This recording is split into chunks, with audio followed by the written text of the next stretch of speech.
Chapter 471. Cough. Cough. Sol Jihu got up with a hoarse cough. His face was wet. He unwittingly wiped his mouth, and his eyes widened.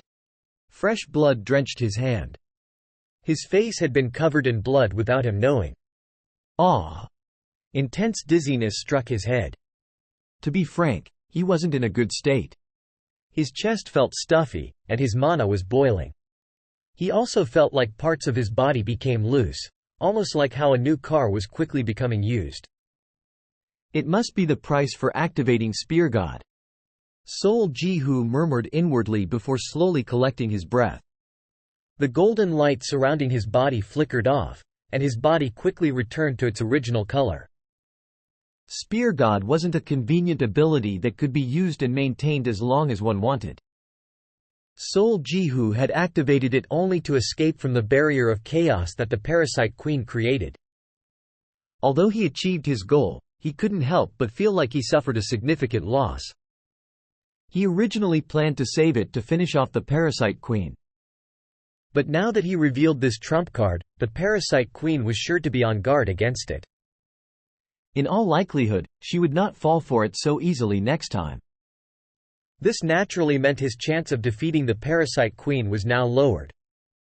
However, there was one encouraging gain. It was that the Parasite Queen failed her all-out attack. She must have taken on a heavy burden to perform such attacks with her unstable body. Sol Jihu had also been a little greedy in activating Spear God to deliver an effective blow. No matter how powerful the Parasite Queen may be, there was no way she was fine after all that. Sol Jihu wasn't wrong. The Parasite Queen staggered up in the distance. White smoke rose from her body, and there was a 30-centimeter-long hole in her stomach. That was, until the Parasite Queen stretched out her hand. Papa Pack. Suddenly, the sound of something exploding rang out consecutively. Immediately afterward, the seething smoke subsided, flesh filled in on the hole, and a hard carapace was created over it. The Parasite Queen regained her presence in an instant. Ah! Shoot! Sol Jihu gritted his teeth, remembering that the Parasite Queen did the same thing when she descended in Tiggle Fortress. If his memory served right, she had absorbed half of the nests to use a wide-area attack. He should be happy that the number of nests would go down, but that was the least of his concern. From the looks of it, the Parasite Queen had only absorbed about a dozen nests just now. He knew there were approximately 200 nests in total. Based on a simple calculation, the Parasite Queen would be able to use the attack at least 15 times. Once or twice might be okay, but Sol Jihu had no confidence in being able to withstand the attack more than 10 times. Fuck, didn't you say you'd fight with me? He cursed Black Sol Jihu, who was nowhere to be seen after proudly boasting about helping out. I'll have to take care of the nests first. However, the nests were like the lifeblood of the parasites and the Parasite Queen. There was simply no way the Parasite Queen would let him destroy them so easily. What to do? What to do? Sol Jihu bit his lip as he watched the Parasite Queen crack her neck left and right while walking forward. It was then. The Parasite Queen suddenly paused. Ah! Sol Jihu, who was raising the Spear of Purity, also paused. Their gazes then simultaneously turned in the same direction, where the right wing of the parasites and the left wing of the allied force were. Asterisk. Vulgar Chastity panicked when she saw the Parasite Queen being sent flying. Checking on the right wing's current situation, her panic only grew deeper. Just why did things turn out this way? Her own army had turned into a rag by the fallen angels and the Star of Avarice's joint attack, and the right-wing forces were being burned up by the Star of Lust's light. A total pandemonium had broken loose while she was distracted by a witch. Most importantly, she had committed the grave sin of letting the enemy reach the queen. No. I have to turn the situation around. I have to go help the queen. But how? It's too late to organize the army. Vulgar Chastity could only think of one method. No. Vulgar Chastity's eyes shot open as she glared fiercely at the Allied force. She looked utterly demented. And next, flash! A blinding light burst out of Vulgar Chastity's body. She had released her divinity. Asterisk. So it happened. Twisted Kindness, who forced Valhalla members back for a moment, sighed as she watched the light spreading out. She didn't think it was a foolish decision. Rissel's appearance was something Twisted Kindness did not expect. She knew that the right wing would have trouble the moment she felt Rissel's powerful energy, which rivaled that of the army commanders. Unlike Twisted Kindness, who was holding her ground against her enemies, Vulgar Chastity had screwed up grandly from the start. It was probably better that she unleash her divinity now when she still had soldiers left. In Twisted Kindness' eyes, this war was likely to be a short one. Unless the Allied force were complete fools, it was unlikely that they would drag out the battle in the parasite's corrupted land.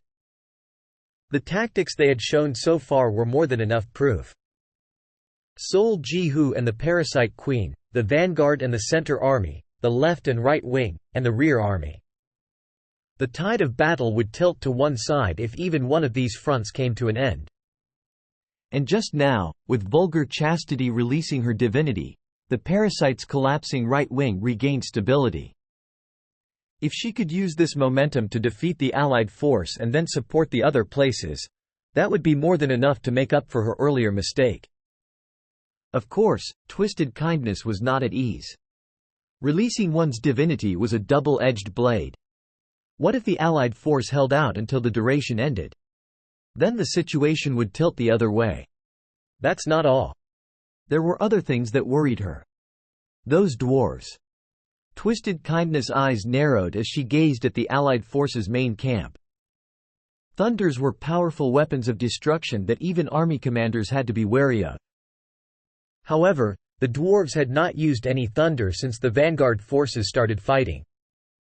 Twisted Kindness could feel that they were eyeing the battlefield carefully, almost as if they were waiting for a singular golden opportunity. How suspicious. She wanted to charge into the enemy camp and stop whatever it was that they were planning to do. But that wasn't an option at the moment. She couldn't even use teleport as all kinds of attacks came flying her way if she let her guard down for even a second. It didn't seem like she would have the opportunity until she took care of Baek Haiju, who continually bothered her with frightening reinforced sword chi, and the phoenix, which came back to life no matter how many times she struck it down. I'd rather take matters into my own hand than leave it to that stupid succubus. Twisted Kindness steeled her resolve and spread her wings open. Asterisk. Same time. The light that dyed heaven and earth subsided. From the faintly scattering light, a beautiful woman wearing a light, fluttering robe appeared. Her hair, which went all the way down to her feet, was a beautiful snow-white color, and white feathers adorned her pair of bat wings. The way a silvery halo radiated behind her, she almost looked like a noble goddess. At that moment, Vulgar Chastity slowly opened her closed eyes. The goddess-like atmosphere vanished completely. A pair of alluring, bloodshot eyes gazed at the battlefield, or to be more precise, at Rissel, who had flown up to avoid the divinity release. Die. Vulgar Chastity raised her left arm. Wish. A cloth accompanied by enormous energy spiraled out and shot toward Rissel. At the same time, a foggy mist flowed out of her mouth. When the fallen angels touched the scintillating mist, their bodies turned black, and they fell one after the other. Die, die. Vulgar Chastity did not stop. She stretched out her hand toward the Allied forces' main camp. A formless energy cut through the battlefield instantly and pounced on a priest that was chanting a spell. Startled, Seo Yuhui quickly put the proof of Castitas forward. Pop! Kahook! As her barrier exploded violently, Seo Yuhui was pushed back, her feet leaving behind a long trail in the ground. Uni! Un Yuri rushed in and caught Seo Yuhui's swaying back. Are you alright? Yeah. I'm fine. Seo Yuhui picked herself back up and glared forward. There. Burn world. Kwak-kwak-kwang. Massive, blazing pillars of fire were erupting from multiple spots on the ground. Ha ha ha ha ha ha ha ha. Vulgar Chastity cackled loudly while watching the hundreds of pillars of fire holding up the sky. It's so easy. I should have done it sooner. HNNG. Roussel let out a nasal sound as she watched Vulgar Chastity, who regained her confidence completely. I got her to release her divinity.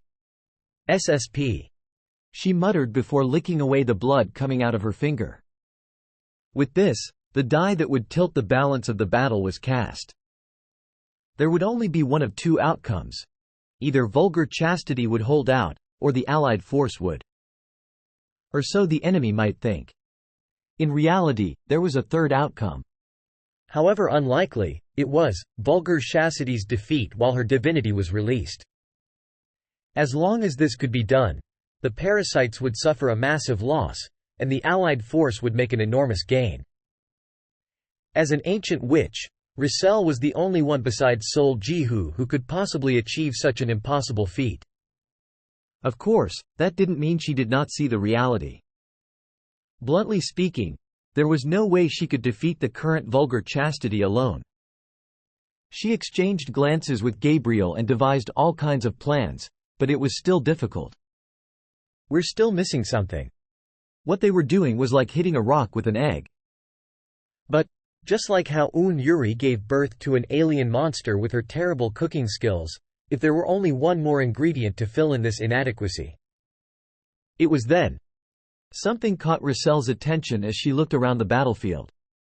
Though she was looking a little far out, a rather strange scene was happening there.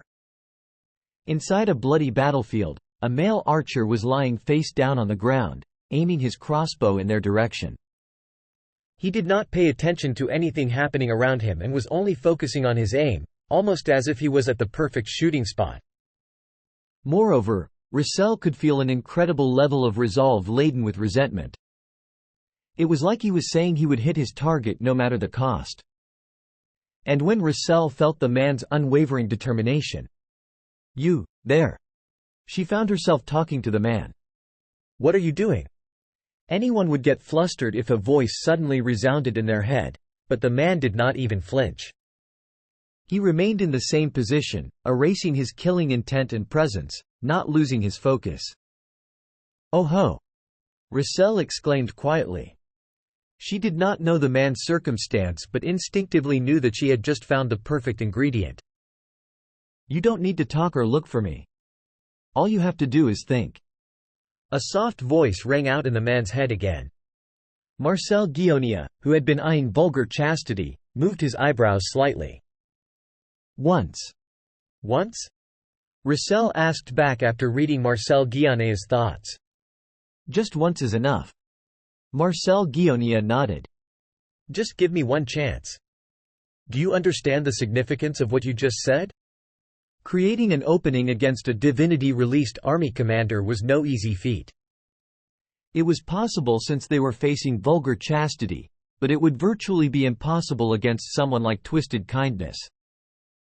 "Are you confident in dealing a finishing blow if given a chance?"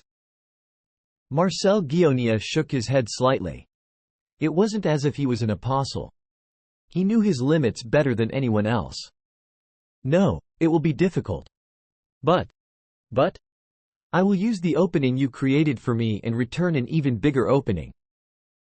A broad smile appeared on Roussel's face. She received the realistic answer she had been hoping for.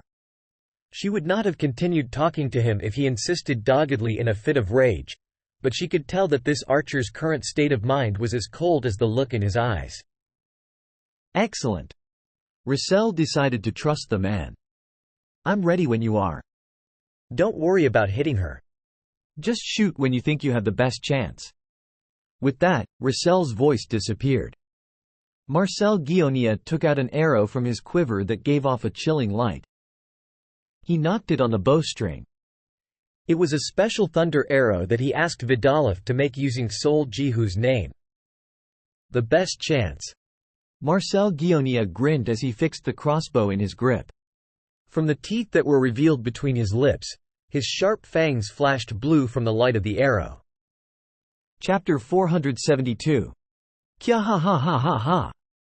Shrill laughter resounded in the sky. With her divinity released, vulgar chastity was truly a force to be reckoned with. She swung her fluttering cloth, creating storms of blades that ripped her enemies to shreds. That wasn't all. She spun in a circle and shot out a toxic mist from her mouth.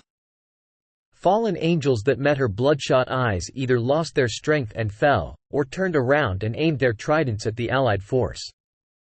Then, when more pillars of fire erupted from the ground, the already chaotic battlefield turned into a living hell. There was no tactic or strategy to speak of. Vulgar chastity simply bombarded the enemies with sheer power.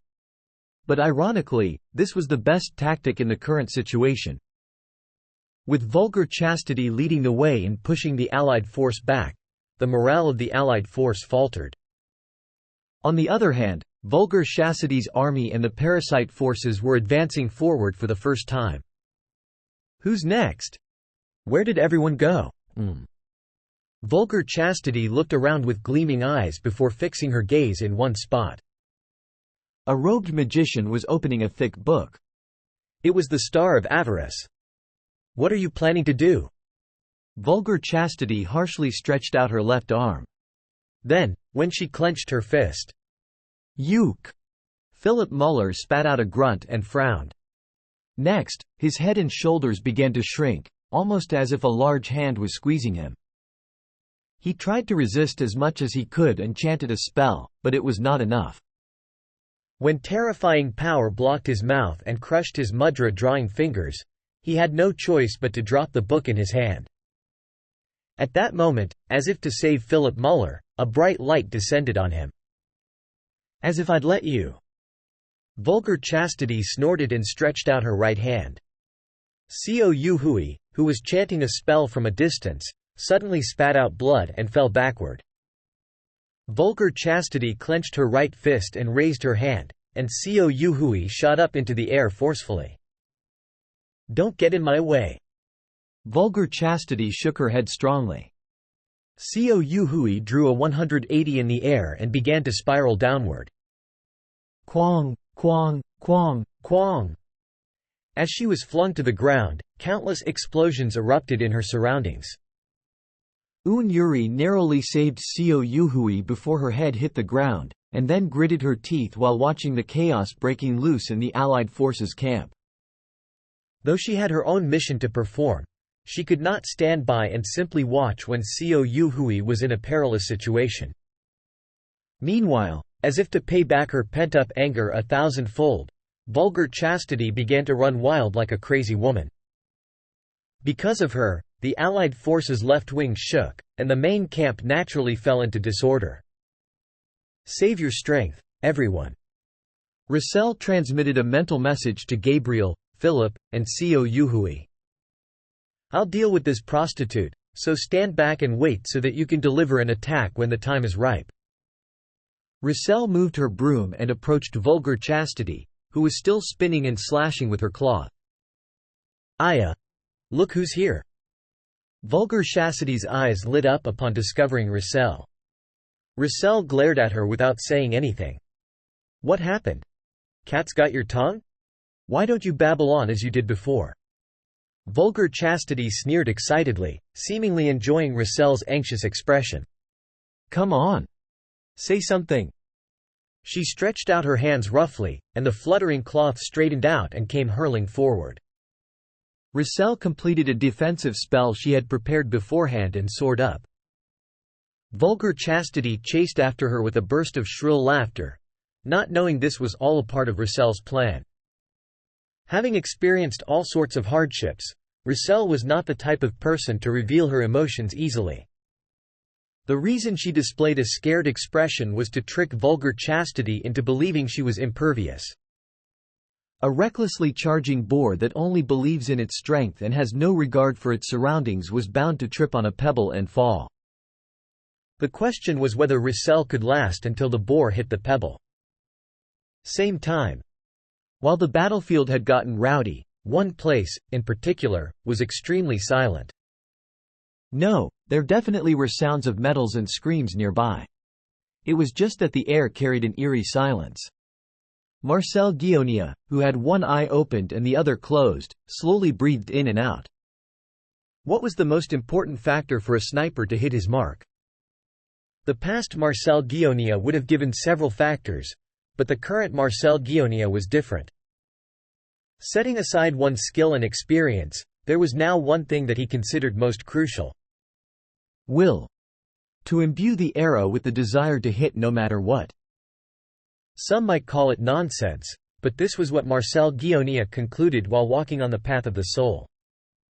He suddenly remembered a conversation he had with Black Soul Jihu. What? You want to hit whom? Yeah, no. Keep dreaming. In your current state, you can shoot 100 arrows without hitting a single one. You can't do it. Don't try to do more than you can handle. Just stay in the back and shoot quietly. Black Soul Jihu had snorted at him when he asked what he had to do to shoot down vulgar chastity. Your skills? I know you're pretty competent. But when did I say it was your skills that were the problem? It's your mindset, you retard. What do I mean by that? Alright, let's think. Our Archer of Steel just received a wonderful class name, Der Freischütz, right? The marksman of the magic bullet. Why do you think Superbia gave you that name? Marcel Guionia had never thought about it until then. I'm sure you know where marksman came from. Explain to me what magic bullet means. Mana arrow. Do you really think I'm asking you this question just to hear that? Do you think this is a job interview? Explain to me what mana means. Mana. I'll tell you. Mana is your will. Truth be told, Marcel Guionia had cringed a little when he first heard this. Huh? What's up with that face? Do you have mana or not? Mana always moves the way you want it to, and it becomes what you want it to be. Am I wrong? Mana, in essence, is energy imbued with your will. Do you get it, you idiot? Once he heard Black Soul Jihu's explanation, he began to think it made sense. I'm saying you can't because you don't know that. You were super far away when you shot the world tree in the spirit realm, right? Think about it. If the shooter's shaking like a little rabbit from pressure, would his arrow hit its mark correctly? You still don't get it. What happened when you shot the arrow back then? Right. If you have a conscience, you shouldn't say you hit the world tree. Because you didn't. Am I wrong? He was right. Strictly speaking, Marcel Guionia had failed to hit the world tree. Had the spirits not sacrificed themselves to stab it in, it would have been sent flying away. Recalling this, a thin smile spread across Marcel Guionia's face. However, his smile soon disappeared. To be honest, it wasn't as if he didn't feel any pressure. However, Marcel Guionia believed. He believed in himself, who shot 1,000 arrows every day in the path of the soul. How much time went by? After letting loose a long breath, Marcel Guionia's body no longer moved. It was as if he was in a painting. It was a strange scene. No one was paying attention to the man inside the chaotic battlefield. Air, scent, wind, sound. Everything seemed to vanish when they entered his vicinity. Soon, with the sound subsiding as the beginning, everything in his surroundings drifted apart, and the feeling of complete solitude overtook his body. It was then. A single thought filled Marcel Guionia's head. I can do it. An opening wasn't something to wait for. It was something to be created. Thankfully, Marcel was performing that role for him. I can do it. Once his mindset changed, so did the way he looked at the situation. Each moment that vulgar chastity further drove Marcel into a corner looked like an opportunity. It was then. Though he did not know whether it was done intentionally.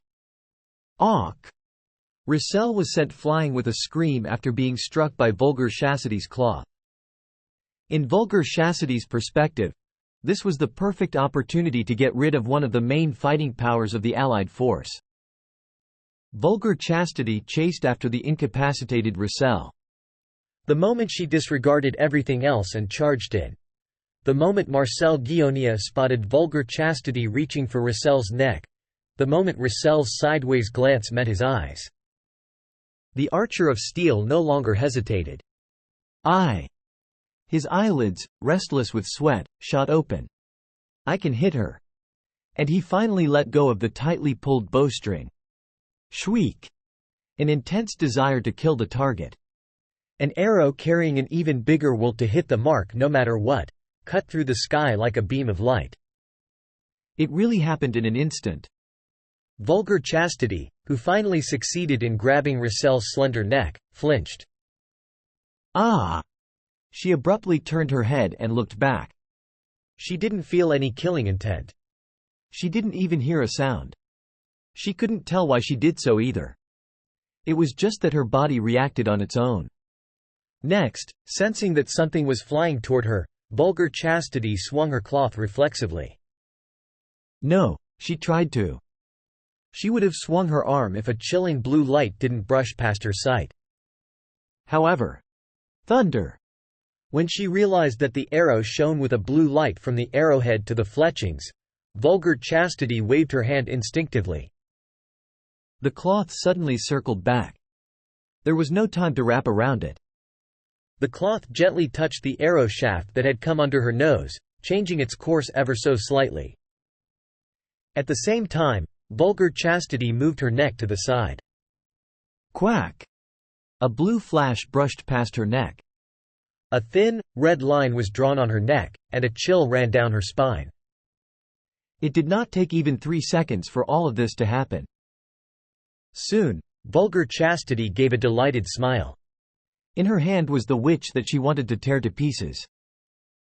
Being shot by her ally's arrow. Ha ha! Vulgar chastity cracked up just thinking about it. However, when she turned forward again. Opening square bracket question mark closing square bracket. Roussel's face was strange. Her eyes and nose were distorted, but a cold sneer was hanging on her lips. You! It was only then that she felt something was off. She even had a strong sense of déjà vu. Something was strange, but she couldn't quite put her finger on it. Wait. Come to think of it, she couldn't see the arrow. Since it was aiming at her from her back and brushed past her, it should naturally hit Roussel, who was on the other side. However, the arrow had vanished like it never existed. Chalk! It was then that Roussel raised her hands and clapped. Vulgar chastity blinked. She felt like she just woke up after having fallen asleep for a few seconds. Nothing had changed. Everything around her was the same. Roussel was still in her hand, and the arrow, where was the arrow? What? Where did it? What's wrong? A lilting voice rang out. Did you have a nice dream? Vulgar chastity became dazed. Next, she turned around in a hurry, just like she did before. And no, that wasn't where the arrow was coming from. Shriek! Right side. At that moment, just as vulgar chastity turned to the right, her head suddenly dropped down. Just like how a wolf throws itself at its prey when given the opportunity and subdues it in an instant, the sure kill arrow was already digging into its mark. Vulgar chastity's jaw dropped, and a smile bloomed on Roussel's face. Their expressions had swapped. Pook! A chilling sensation akin to a winter beast's fangs dug into vulgar chastity's heart. The blue wolf, Flash, had bitten off the heart of the corrupted goddess. 1. This is the Korean version of his class name. Der Freischütz is the German name that the author gave, which isn't a literal translation of the Korean version. Chapter 473. A brilliant blue light erupted from vulgar chastity's body in the shape of a cross.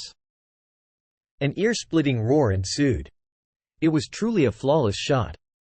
The fact that the attack, which successfully caught vulgar chastity off guard, was the result of a combined effort made it all the more remarkable. Marcel Guionia tried to get up but stumbled. Sweat broke out on his forehead, and he felt dizzy. He was fine until a moment ago, but now he had a terrible headache, and even his vision was blurry. This showed just how much effort he had put into that attack. And all that hard work did pay off. Vulgar Chastity fell out of the slowly diminishing light, her body torn and bruised. The expression on her face was simply dazed as she fell endlessly toward the ground. Everything happened so fast that she had trouble understanding what was going on. No, the truth was, she just didn't want to believe it. But the hole on the left side of her chest, her insides brutally butchered by the explosion, and the blood reddening her vision, were all very real. Not yet. Okay, she got hit by a thunder. So what? It didn't matter that it hit her square in the chest. She was an army commander. She couldn't possibly let one attack bring her down. And right now, she even had her divinity unsealed. All she had to do was gather herself and prepare a counterattack, even if it meant pushing herself beyond her. Crack! Arg! A scream escaped her mouth before she could even finish her thought. Suddenly, a gigantic pillar of ice pierced through her chest. Vulgar Chastity fell straight down and crashed into the ground. At this moment, Roussel turned the small opening Marcel Guionia had created into a more definite opportunity. Crack, craack. Even though it had already hit the ground, the icicle continued to burrow into the soil. It not only pierced Vulgar Chastity's left chest where the thunder had already struck once, but also twisted and turned, ripping the wound viciously. Vulgar Chastity clenched her teeth as she looked up at Roussel, who was floating in the air, controlling the ice pillar. Not yet. No, not yet. It was still too early. Petty magic like this posed no threat. She could shatter it in the blink of an eye using her divinity. Avar. It was then. All of a sudden, she felt a heavy weight pushing down on her entire body. Vulgar Chastity's widened eyes revealed trembling pupils. The energy creeping up her body belonged to none other than Avaritia, one of the 7 sins. Ava. Vulgar Chastity unwittingly turned her gaze to the source of the energy. There, she saw a magician with one arm stretched out toward her. The pages of the book in Philip Muller's left hand flipped on their own. As soon as they stopped, he chanted the last spell. Avaritia. Zwang. The strange sound of the space warping was heard. Vulgar Chastity's body, already buried halfway in the ground, dug deeper beneath the Earth's surface. The farther she traveled, the stiffer her body became.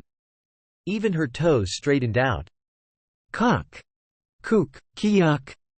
Blood foamed out of her throat. The external pressure was brutal, but even more brutal was the energy that infiltrated her body, ripping apart her insides and nullifying her regenerative abilities. Not even Vulgar Chastity could overlook the curse of avarice, brought into the middle world by the goddess Avaritia. But then again, this curse came from Avaritia's physical manifestation, not the goddess herself. As such, there shouldn't be any reason why Vulgar Chastity, in her divinity-released form, couldn't defeat it. However, it should be noted that in the past, this curse significantly limited Raging Temperance's abilities, even when he was perfectly healthy. So of course, it had a greater impact on Vulgar Chastity, who was in a physical condition much worse than her comrade at the time. What normally would have been a debuff at worst was inflicting upon her actual physical damage because she had been hit by a thunder and magic earlier. Not yet. Vulgar Chastity's body jerked up and down. Her arms and legs flailed helplessly against the ground. She tried to raise her head and stand up, even as her body shook. Coo! But the shaking suddenly stopped when specks of pure light began to swarm around her body. Her red face suddenly turned pale. A tremendous amount of light was gathering in the sky. That wasn't all. Roussel was creating a crystal in the shape of a mirror large enough to cover the entire sky. Just as Vulgar Chastity's eyes shot wide open. It's ready. Roussel's voice resonated in Xiao Yuhui's head. Oh light!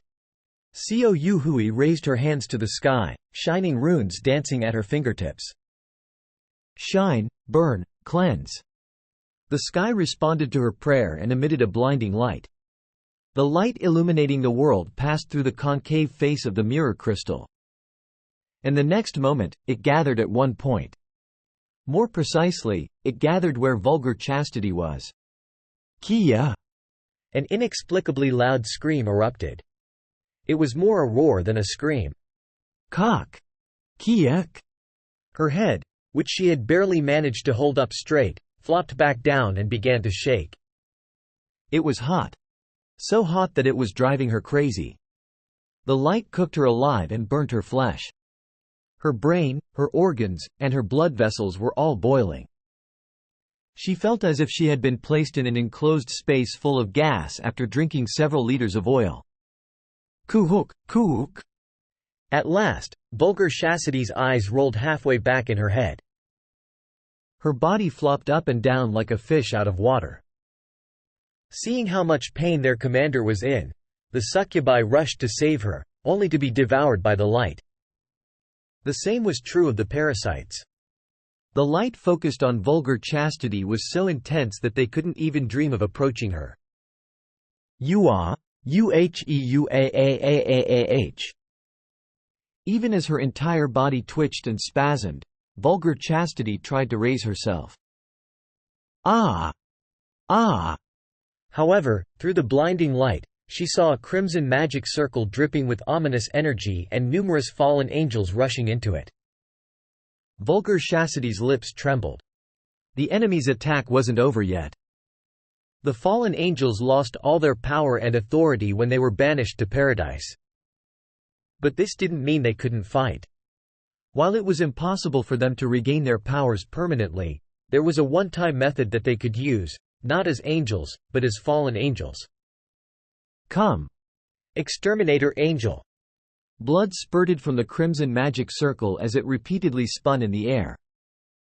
Before long, the center of the magic circle split open like a beast's mouth and spewed out a grotesque-looking monster with a pair of pitch-black wings on its back. A skeletal angel, holding a skeletal spear, with blood dripping from its eyes filled with endless darkness, entered the scene. Its lower jaw seemed to have been torn off, as there was nothing where it should be. The surface of its teeth glistened with blood, and the pieces of flesh stuck in between them made the creature all the more appalling. Exterminator Angel. Such was the name given to the angel of death that was said to follow its target to the end of the world, if necessary, to kill him. Because the exterminator angel was classified as a kind of fallen angel, and also because 666 angels or fallen angels were needed as sacrifices for a successful summon, the heaven realm strictly prohibited its summoning. Originally, this method wouldn't have worked against an army commander anyway. Not only because it was an imperfect summon, but also because the enemy possessed the divinity of a god suiting heaven rank 5.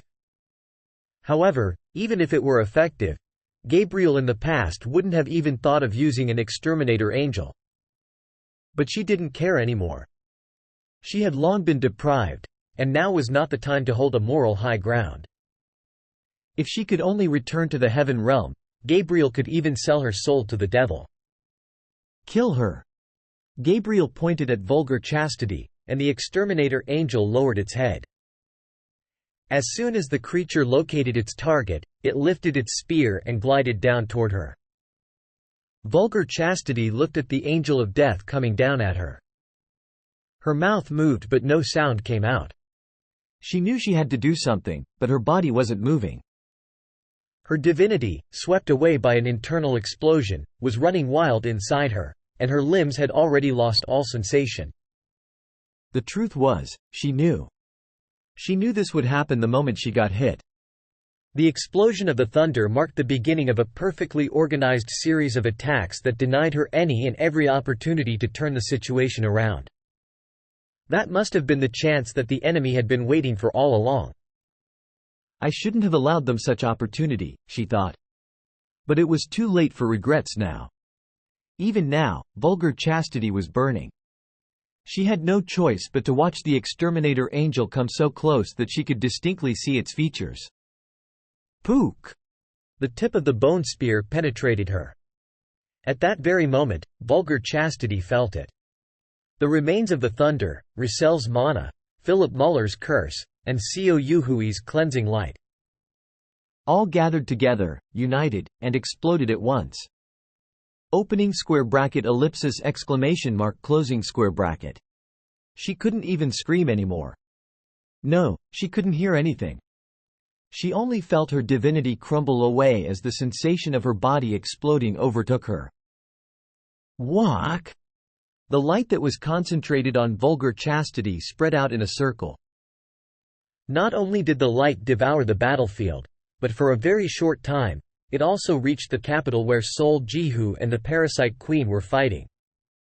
Trapped inside the light, Vulgar Chastity's body shook and twisted in zigzags like a fluctuating graph.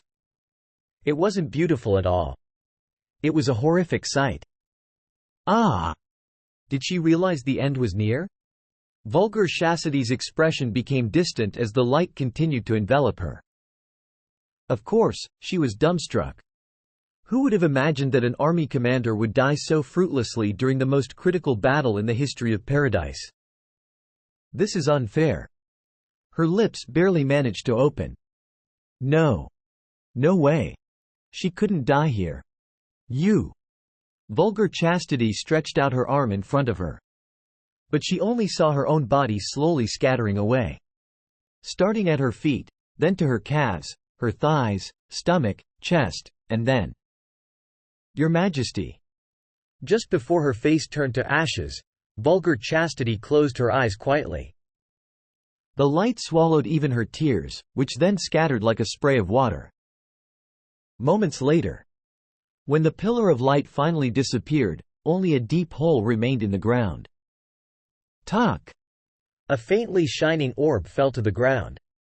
Such was the end of Vulgar Chastity, the 6th Army commander of the parasites.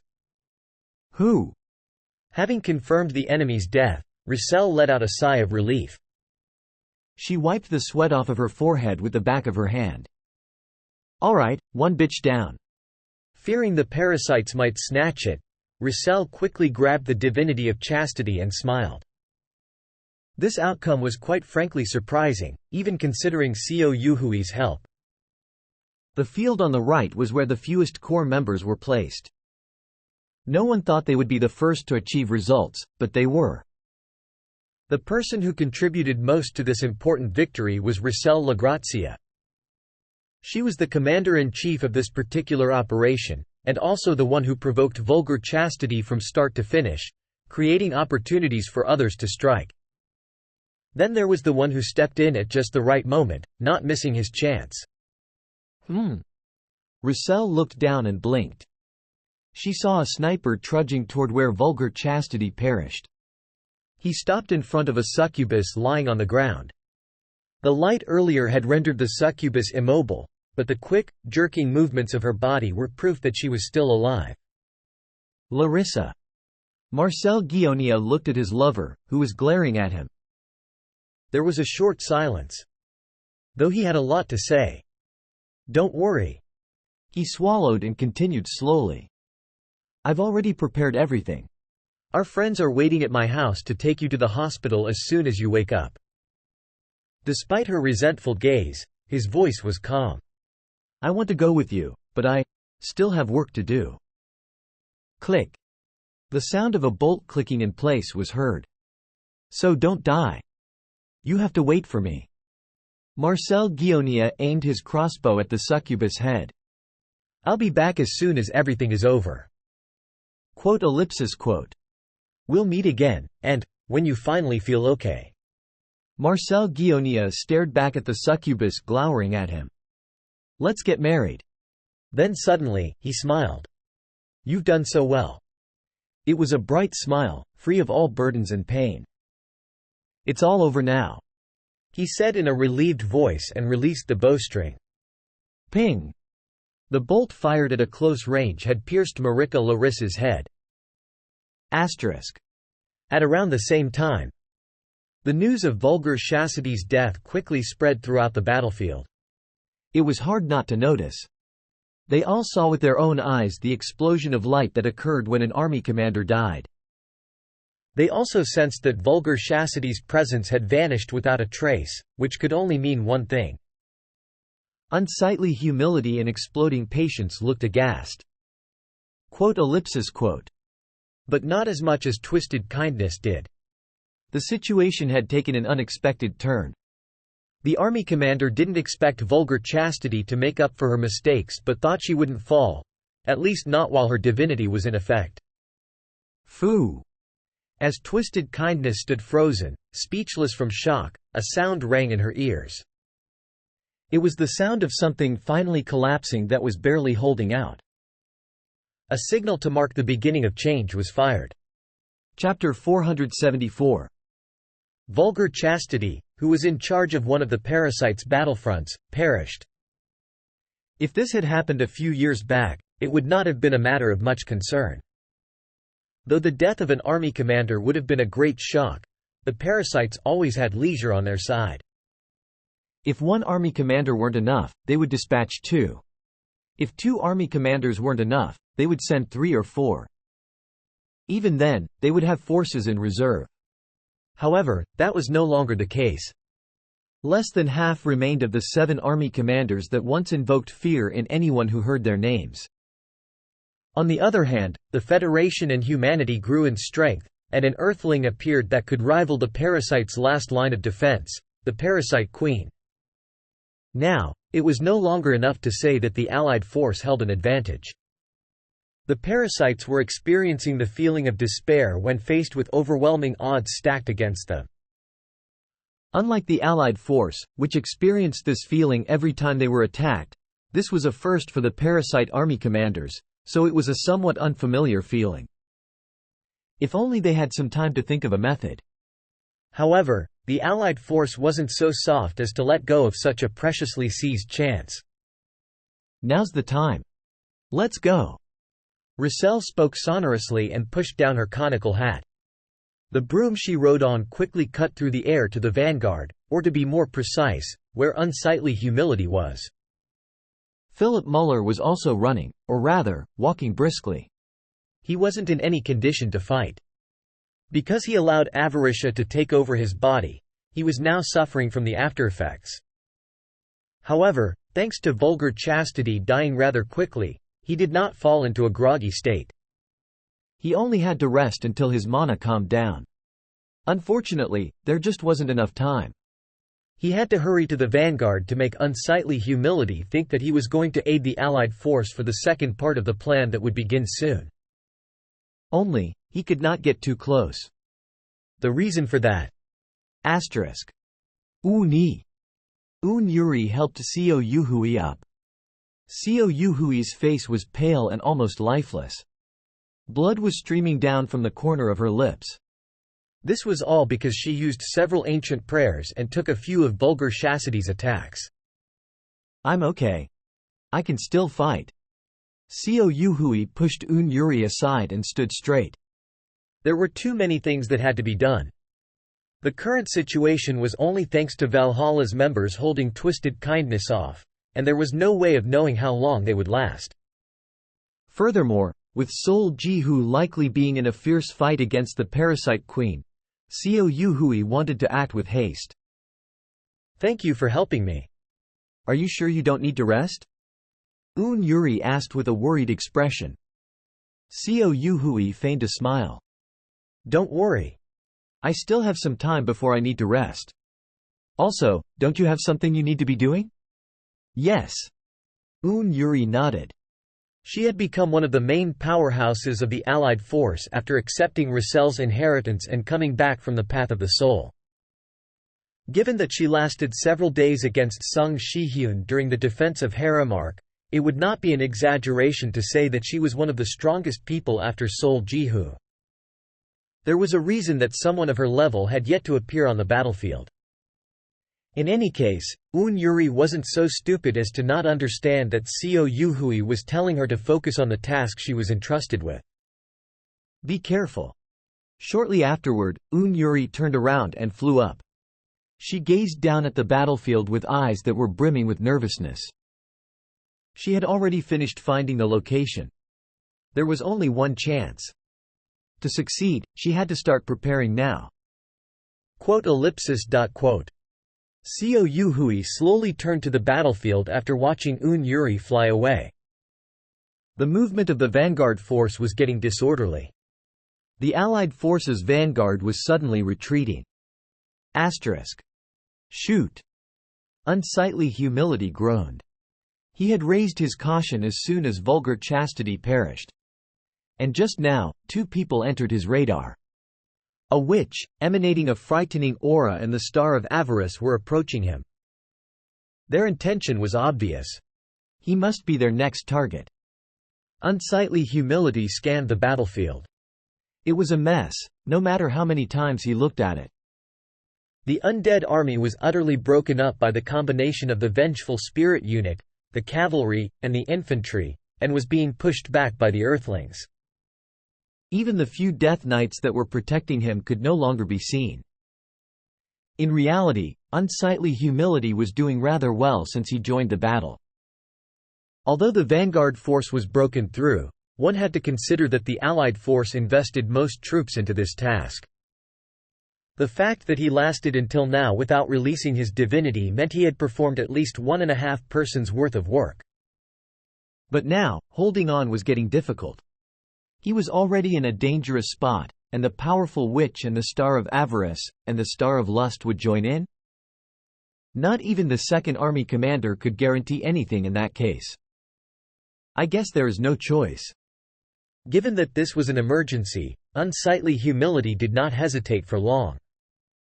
Smacking his lips, he roused his energy. He's releasing his divinity. Feeling unsightly humility's exponentially rising energy, Chinzia shouted with mana imbued in her voice. Retreat! Retreat! In the next moment, those fighting unsightly humility retreated as if they were prepared this entire time. Once they gathered around Chinzia, she cast teleport without a moment of hesitation. Gorgonu! Come back! You too, Grandpa! Floan also took her grandpa and her puppy and flew up high. It wasn't just them. The Earthlings fighting in the area also ignored the enemies they were fighting and quickly distanced themselves. They moved swiftly and readily as if they were told beforehand. Unsightly humility did not think much of it. When an army commander released their divinity, a large shockwave of energy would burst out around them. With divinity being a powerful energy, to begin with, it wasn't uncommon for people to die from the shockwave. And so, running away with their tails between their legs wasn't such an unexpected thing. Without stopping, unsightly humility fully released his divinity. Then, as tremendous light erupted on the battlefield. Everyone, get ready! Vidalov shouted at the top of his lungs. The dwarf unit was similar to Un Yuri.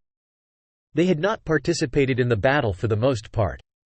There was only one task they were entrusted with in this war.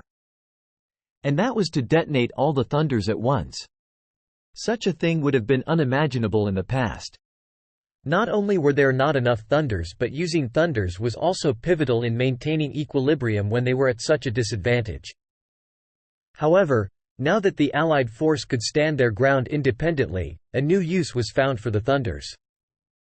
The idea did not come from Vidalov. The one who brought it up was actually Sol Jihu. Me? How did I kill abhorrent charity? Well, it wasn't anything grand if that's what you're thinking.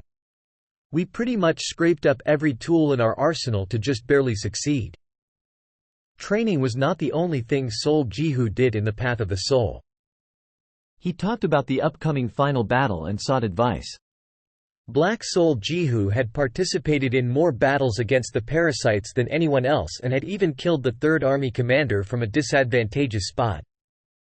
It wasn't anything special. I couldn't have killed him by myself, ever. It was all thanks to the dwarves. I fought desperately with my life on the line, waiting for him to use teleport, and then we predicted where he would appear and detonated thunders crazily. I finished him off afterward. Why, do you want to give it a go? When Sol Jihu gave an affirmation, Black Sol Jihu added in more detail. Then you should pick a target first. None of the army commanders are unaffected by thunders, but killing them is an entirely different matter. First, don't even think about using this method on Twisted Kindness. It will be a waste of thunders. The parasite queen is obviously out of the question too. Who should you choose? If I were you, I would pick unsightly humility. Because of this, Sol Jihu chose to prioritize unsightly humility as the army commander to kill if a horn of victory rang in either of the wings. The light that dyed the sky slowly subsided. Next, a black figure began to grow within the cluster of light. A drop of sweat rolled down Vidalife's face. Not yet, not yet. The light hasn't disappeared completely. Do you know when the army commanders are most unguarded? It's immediately after releasing their divinity. They become drunk on their heightened strength and become overconfident. There usually isn't anything to threaten them too, since there aren't many that can withstand the shockwave from divinity release. If it were up to me, that would be the moment I would aim for. That was what Black Sol Jihu said, and Sol Jihu naturally relayed the information to the allied force. The moment when an army commander released their divinity and the raging energy calmed down. That moment was now. All troops! Vidalif shouted. The dwarves pointed their cannons all together. For the record, Undying Diligence survived even after we trapped him inside all sorts of barriers and magic spells and detonated 100 special thunders in 2 phases. Black Sol Jihu advised Sol Jihu to prepare at least 200 thunders and make half of them special thunders. The dwarves prepared 107 special thunders for this attack and 511 normal thunders. That wasn't all. There were hundreds of earthlings and sky fairy snipers that were aiming at unsightly humility. The arrows they had on their bowstrings were all shining blue. This attack was a gamble by the allied force. If they did things in a half-assed fashion and failed, they would only have wasted precious thunders that normally would have been valuable assets in the war.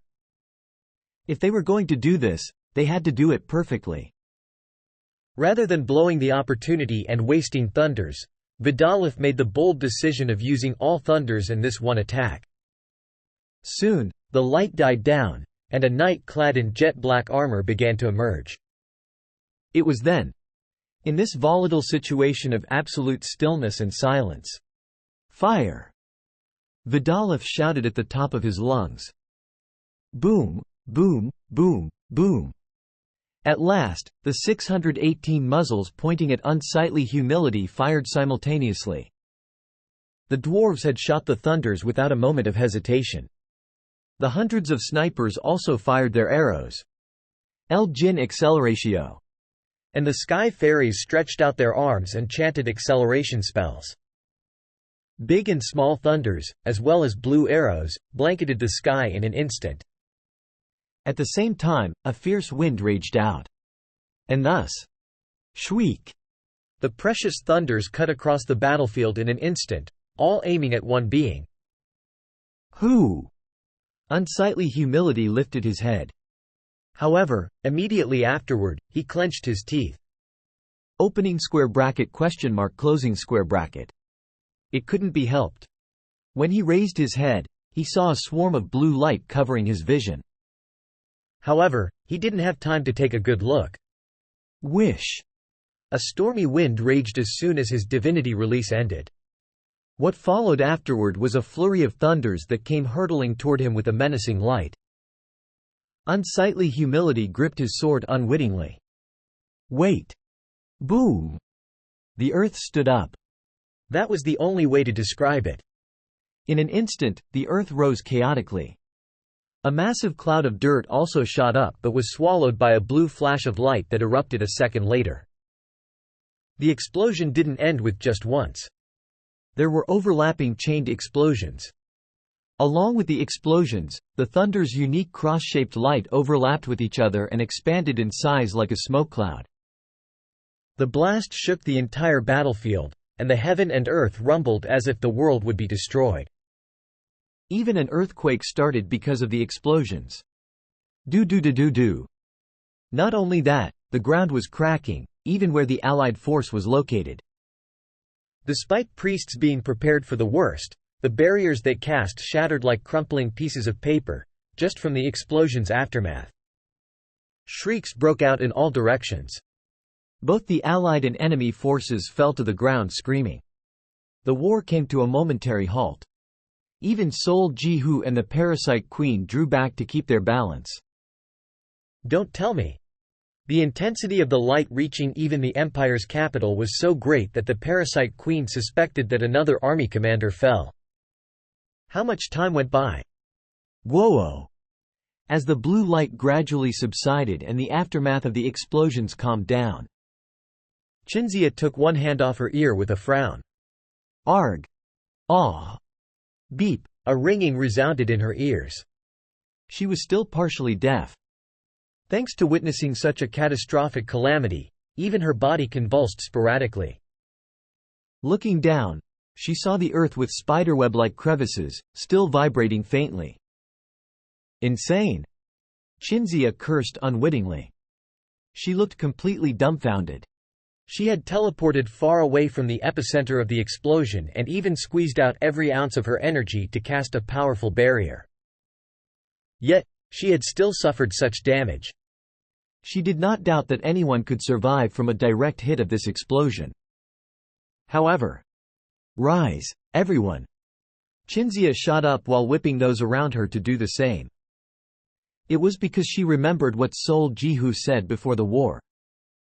Would we be able to kill him if we go all out? I frankly don't know the answer to that. How would I know? It's not like I'm a god. What's important is what you do next. I'm sure you know since you fought undying diligence. Army commanders are cockroaches. Goddamn cockroaches, you hear me? It's not so easy to kill them. This is especially so for unsightly humility, who had the immortal attribute as an undead. You might be wondering, what am I trying to say? Chinzia prepared to use teleport while gazing at the area where smoke was rising up. She couldn't see unsightly humility because of visual hindrances. However, what was certain was that she could not feel a presence from within the cloud, despite unsightly humility having released his divinity. Even so, Chinzia did not lower her guard. Just pretend he didn't die. That will be better for your heart. If the attack worked, he definitely would have suffered heavy damage. Don't miss that chance. I'm telling you, don't stand around like an idiot, thinking, is he dead? Remember. Jump in as soon as the explosions subside. Whether unsightly humility perished or not, bring everyone you can and gang up on him, got it? Is what he said. Shortly afterward, after having teleported near the epicenter of the explosion, Chinzia summoned the Valkyries. Some had come beforehand and were rushing toward the epicenter. Go! Gorganu! Gorger! A massive evil spirit pounced in the direction that Flone's finger was pointing. Chapter 475. The smoke created from the explosion slowly lifted. Unsightly humility appeared in the middle of a massive, deep crater. Black Seol Ji-hoo's prediction was spot on. Unsightly humility had not died yet. The spectral horse must have been torn to shreds as it was nowhere to be seen. Unsightly humility's condition was even more surprising. His sword, which had turned into a great sword after his divinity release, was snapped in half. The remaining blade had spiderweb-like cracks, making it obvious that it would not function properly, almost like the owner of the said sword. The jet-black armor, which seemed to be made of a special material, was completely broken off. With some bits and pieces remaining on his body, it looked like he was wearing torn clothes. The bones that were revealed underneath his broken armor weren't any better. They were incandescent, almost as if they were dipped inside a smelting furnace, and a portion of them had melted down and was dripping white liquid. It was easy to see that he suffered terrible damage. He must have been brimming with divine energy from just having released his divinity, but he was still hit with hundreds of thunders and thunder arrows. Despite this, unsightly humility was still standing, his two bony legs fixed on the ground. Ki-yu! Sway, sway! He was swaying as if he would fall at any moment.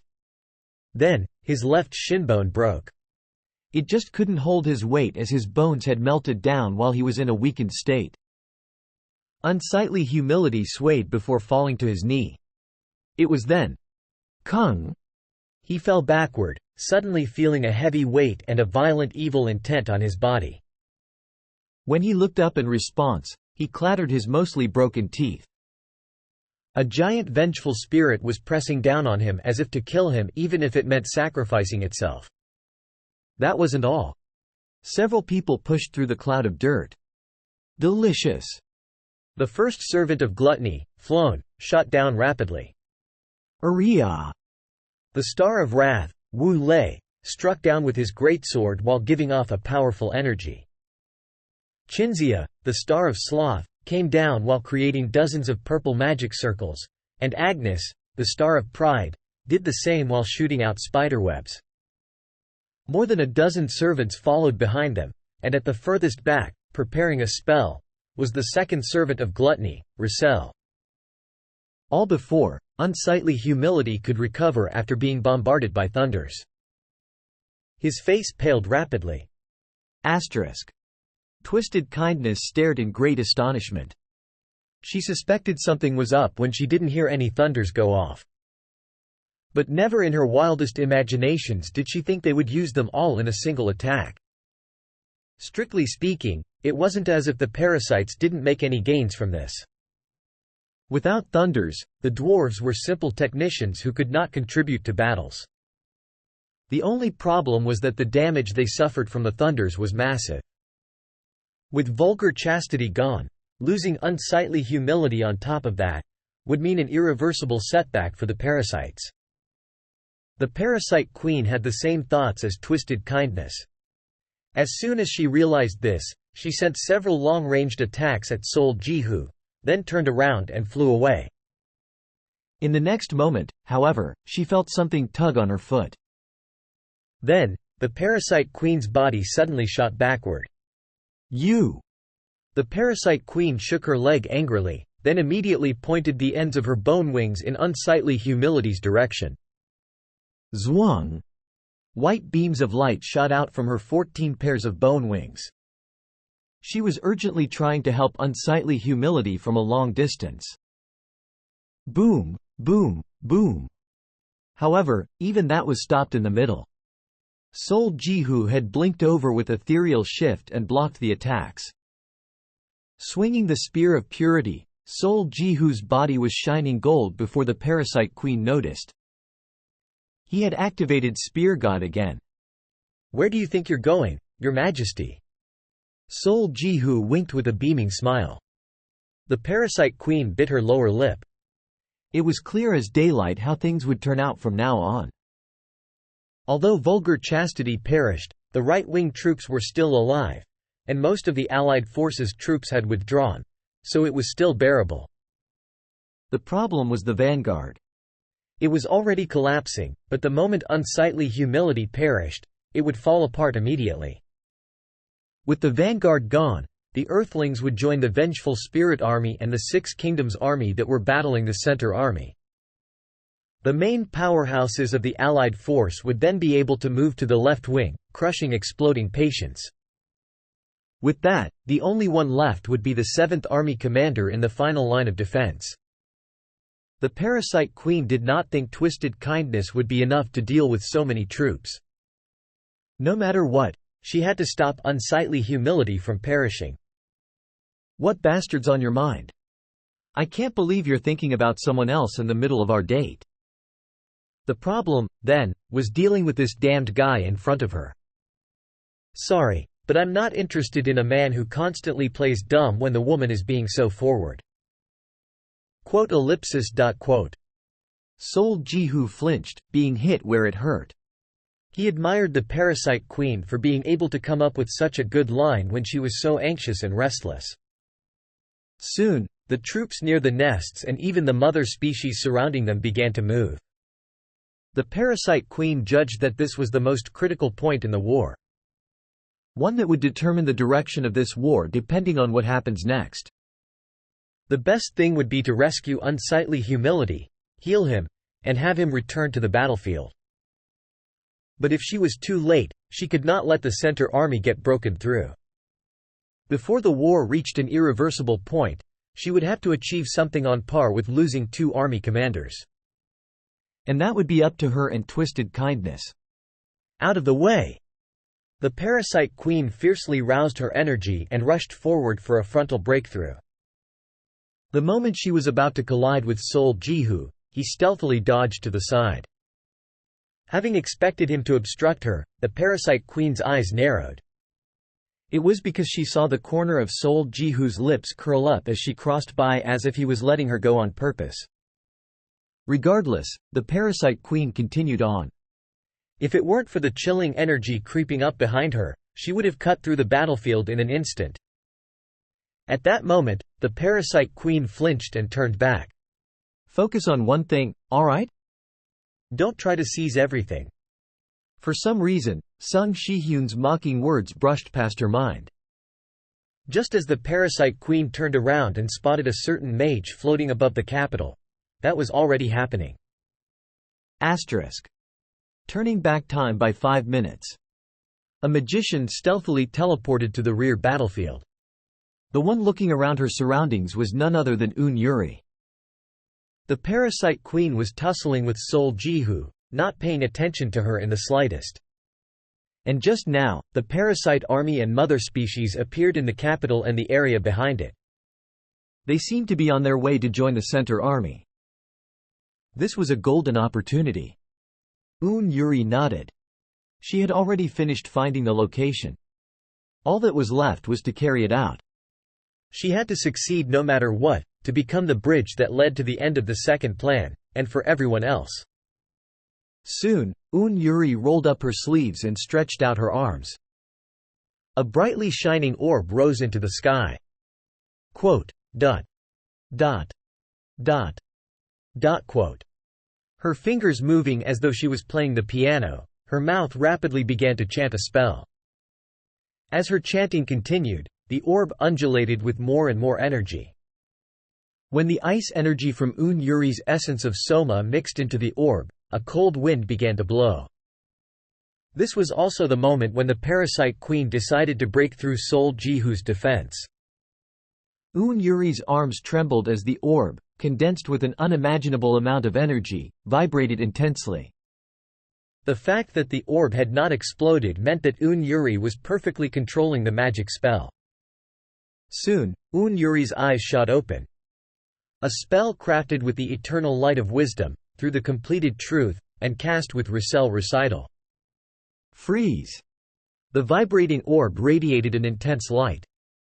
Soon, the surface of the orb cracked, and the coldness within burst out like blades of wind. A total of 47 wind blades shot out from the eternal light of wisdom before shooting out in all directions fiercely. The reason Un Yuri, whose strength was only second to Sol Jihu, remained passive was all for this moment. WORLD. Russell's signature ultimate move, Final Solo, rang out. A voice containing powerful mana spread far and wide and struck the wind blades that were cutting the air. It was then. The raging winds transformed into surging waves and shot down like sudden rain. Almost like the falling sparks of firework, the frost storm that suddenly changed into rapid winds raged in the surrounding area. To be more precise, it was in the location where the parasite queen had placed the nests. When the parasite queen noticed the abnormality and looked back, a frightening snowstorm was swirling through the nest's location. Kia. With sub-zero energy raging around them, the nests screamed sonorously. The mother species protecting the nests were no exception. Un Yuri's spell had encapsulated them all. Freeze! Un Yuri did not stop. Freeze! Freeze! As she continued to chant the final solo, the screams of the nests quickly died down. The surface of their bodies became covered in frost, freezing them in place. Thanks to Un Yuri pouring out all of her mana in this attack, it did not take long before the nests lost their ability to resist, and the desperate movements of the dying nests stopped. The parasite queen's pupils shook faintly. Never in her wildest imagination did she think there would be someone capable of destroying the widespread nests simultaneously. The corner of Sol Jihu's lips curled up. Then, Un Yuri clapped forcefully. Chock! Her palms hit each other. Clang! With the sound of shattering glass, the frozen ice exploded simultaneously and destroyed the nests. The sparkling crystals of the ice and the viscous bodily fluids of the nests mixed together into a beautiful mist. Huff! Huff! Un Yuri panted heavily and forcefully held herself back from stumbling. Her robe was clinging to her body, drenched with sweat, and a burning smell came out from her mouth. She had used all her strength in the previous attack. Like the saying, a disciple eventually catches up to her master. The power and control that Un Yuri displayed was no less than Russell's. What was important was that Un Yuri succeeded. Destroying the nests that the parasite queen so dearly cherished held a significant meaning. The parasites no longer had a method of replenishing their reproductive species. A large portion of their troops had escaped their control, and Sol Jihu, who was fighting the parasite queen, had a great burden taken off his shoulder. Furthermore, with all nests disappearing, the parasites could no longer corrupt the land. Of course, the Empire's land was already corrupted to the limit, but once the Allied force purified the land, the parasites would no longer have a method of corrupting the land again. With this, the second plan, which would allow the Allied force to grasp the key to victory, was reaching its end. Same time. Total chaos was breaking loose inside the crater. Nom nom nom nom nom nom. Floan was nibbling on unsightly Humility's stomach like a rabid hamster. Aria! Aria! Wu Lei was continuously swinging his greatsword after cutting off unsightly Humility's arm with his first attack. Die! D! And Agnes was brandishing her arms crazily, finally succeeding in severing unsightly Humility's 2 legs. That wasn't all. Dozens of battle maidens were stabbing the immobile knight with their spears, and hail-like icicle spears were shooting down from the sky. Everyone was following Sol Jihu's plan, but they seemed to be going at it a bit excessively. The scene inside the crater was reminiscent of an event from the Romance of the Three Kingdoms, where the soldiers of Liu Bang rushed to dismember General Shang Yu's corpse and claim fame after he fell in battle. Go, Gore! The Allied forces members were attacking so hard that the evil spirit biting down on unsightly Humility's back groaned from the pain. Opening square bracket ellipsis dot closing square bracket. Meanwhile, the receiver of all of this treatment was silent.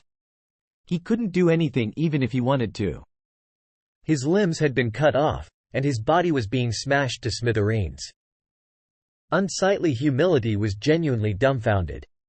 He was so aghast that he almost felt cheated. Being bombarded with thunders and then immediately being attacked on all sides. In truth, he already knew that things would turn out like this the moment he was hit with the thunders.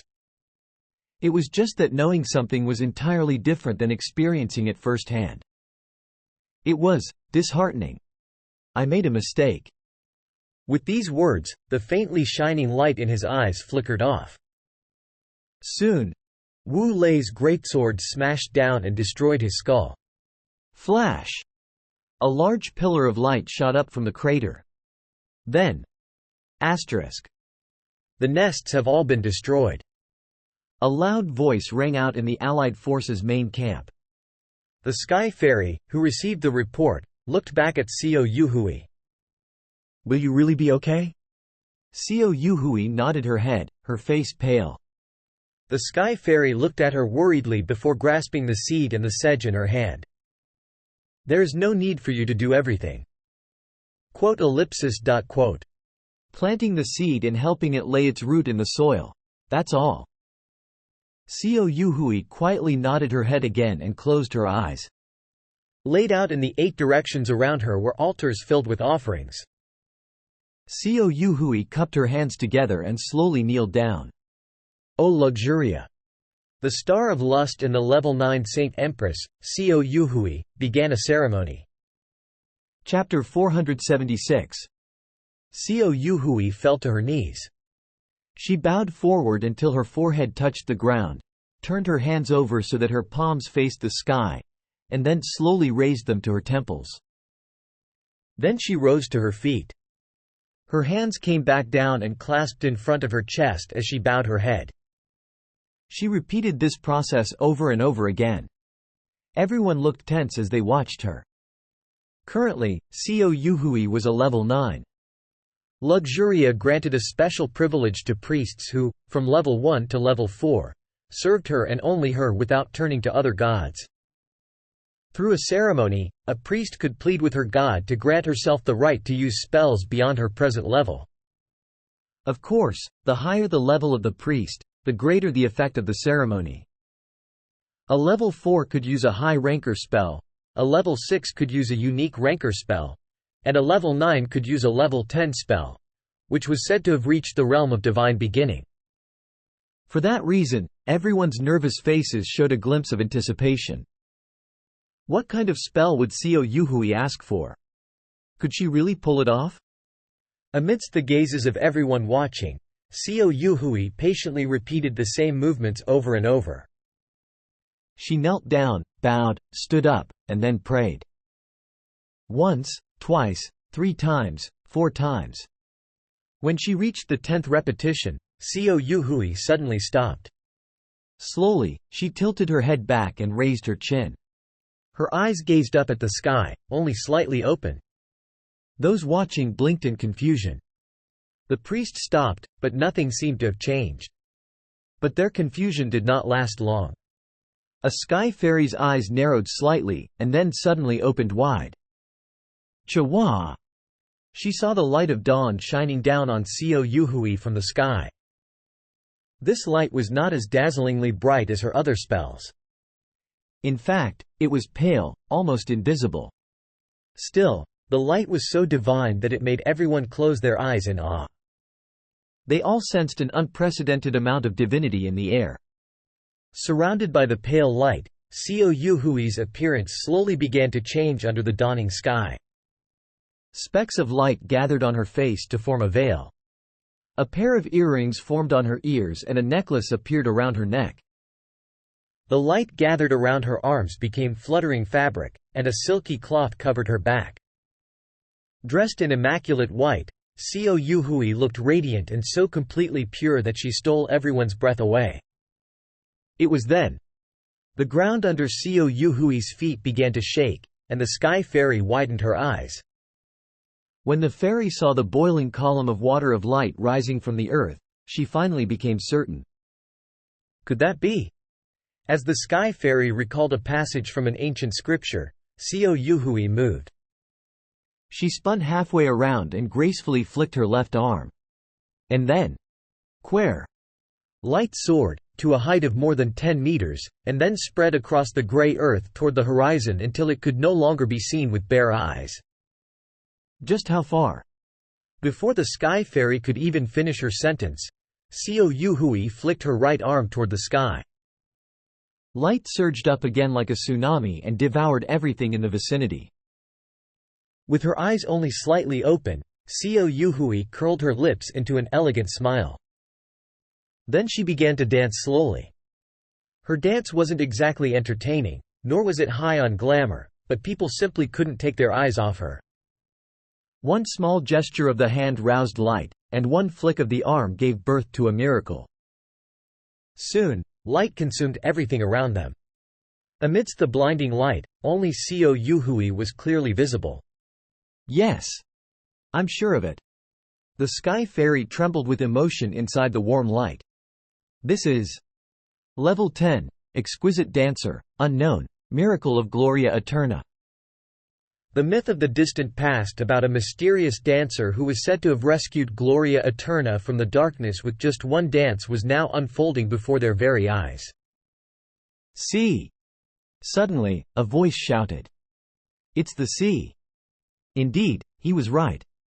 The sea of light was rolling in and out around everyone.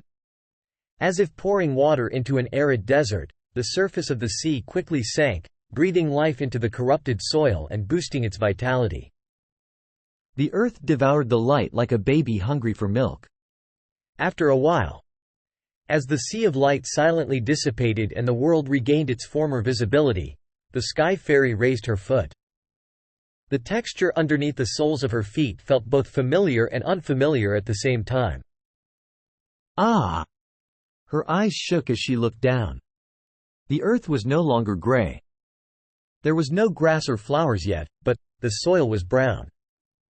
The corrupted soil had undoubtedly come back to life again. Drawn by the smell of the fresh soil, the Sky Fairy fell to her knees. She took a handful of soil and carefully rubbed it between her fingers. It was soft and wet. Above all, she could sense the enormous amount of divinity it possessed. It even left a smear of sparkling grains over her palm. Yes! Yes! The Sky Fairy exclaimed in joy. All they wanted was soil clean enough for the world tree to take root. But Xiao Yuhui did so much more than that. She created soil of the highest quality that any tree could hope for. This much divinity should be enough to. The Sky Fairy raised her head and flinched. Suddenly, the pale light around Xiao Yuhui's body disappeared, and ahak! She collapsed, blood spurting from every inch of her body. The amount of blood pouring from her mouth was almost enough to fill a whole bucket. The Sky Fairy rushed to support Xiao Yuhui, appalled. Ji-hu! Cough, cough! Even as she coughed out blood, Xiao Yuhui kept calling out a name, over and over again. Don't you worry. We'll get started right away. The Sky Fairy articulated every syllable. Please. Xiao Yuhui's eyelids trembled. Take care of him. Her eyes shut and her body went limp. She had lost all consciousness. I'm going to move her. You guys should. The Sky Fairy quickly commanded and lifted Xiao Yuhui in her arms. With that, Xiao Yuhui became the third person to leave the battlefield after Philip Muller and Un Yuri. Under normal circumstances, their absence would have been a major setback. But this time, no one was worried, because they knew a reinforcement strong enough to make up for the trio's absence was about to arrive. Soon, a small cheer erupted as the seed of the world tree took root in the light-filled soil, germinated, and grew into a seedling tree all in the blink of an eye. You mustn't touch the divinity in the soil, World Tree Nim. The Sky Fairy, who planted the seed, warned in surprise. Although the surrounding area had thoroughly been cleansed, it was only a fraction of the entire imperial territory. What Xiao Yuhui did was, of course, remarkable, but strictly speaking, she simply reenacted a scene from the myth. There was a possibility that once the world tree absorbed all the divinity that was protecting the soil, it would start to wither again. So they thought it would be safer to rely on a different method to mature the world tree into the adult stage and let it take charge from there. After the world tree stopped absorbing the divinity in the soil, the Sky Fairy took 5 tuberous roots out of her pocket. They were the Aphrodite sedges. After the Tiggle Fortress War, the Sky Fairies traveled to the spirit realm and asked the world tree for its seed and Aphrodite sedges. The world tree willingly complied not only because it was its duty to prepare for the next life, but also because it feared the past would repeat itself. Of course, once the world tree's avatar moved, Tiggle Fortress would no longer benefit from its protection. But that was the least of anybody's concern. Both the Federation and humanity had staked everything on this war. A moment later, the Sky Fairy, who finished planting all 5 roots, tilted her head farther and farther back until she couldn't do so anymore. A bright smile spread over the faces of those looking up. Asterisk. Yua. Exploding Patience was in a desperate position. She had managed to hold out until now, but with every passing moment, she was becoming increasingly more disadvantaged. It wasn't blatantly obvious, only because she was withdrawing one step at a time rather than all at once. But finally, Exploding Patience ran out of room to run. What? It couldn't be helped. It was hard enough just to deal with the spirit lords of light and darkness, but on top of that, she had a flock of spirit kings to take care of as well. And if she wasn't mistaken, spirits had been buzzing around her for a while now. This could mean only one thing. The enemy not only had broken through the front lines but had also defeated the Fifth Army. That wasn't all. She felt multiple presences, all as powerful as the apostles of the seven sins, approaching her from the right. What the hell is going on? She knew vulgar chastity and unsightly humility had perished. But she didn't even have the time to dwell on that. It was clear what would happen if she came under attack right now. In the end, there was only one choice left for Exploding Patience. Damn it! Exploding Patience's robe fluttered as her body emitted a bright light. Kia! Finally revealing her true self, the Banshee Queen shrieked at the top of her lungs. The sound waves carrying shocking amounts of energy filled the battlefield, bursting not only the Spirit Kings but also the palms of light and darkness. Opening square bracket question mark closing square bracket. Or so she thought. The palms of heaven and earth, which had been pushed back by the impact, once again began to rush toward Exploding Patience, giving off even greater energy than before. Exploding Patience flinched. But I released my divinity, she thought, confused. So far, it was only in Tiggle Fortress, which had been under the protection of the World Tree, that she failed to turn the tide of a battle even after releasing her divinity. Wait a minute. Come to think of it. She could feel the spirits around her getting stronger. Exploding Patience turned her gaze nervously. Asterisk. Around the same time, Teresa also sensed a change in the atmosphere. She had been brandishing her longsword on a Horus when suddenly she felt all shackles fall from her. Exuberant energy began to fill and revitalize her exhausted body. Boom! A loud noise resounded behind her. As soon as Teresa turned around, her head tilted far back. At the center of the pillar of light, she saw a giant ash tree standing so tall that it nearly touched the sky. All right. Teresa tightened her grip around the hilt. The fact that the World Tree was here now meant that two of the army commanders were dead, and all nests were destroyed. UWOOOOOAAAAAH. She heard the cheers of the dwarves in the distance. Following them, fairies, beastmen, fallen angels, paradisians, and earthlings all began to shout out one after another. At last, the entire allied force roared in unison, rushing toward the enemy with a never-before-seen enthusiasm.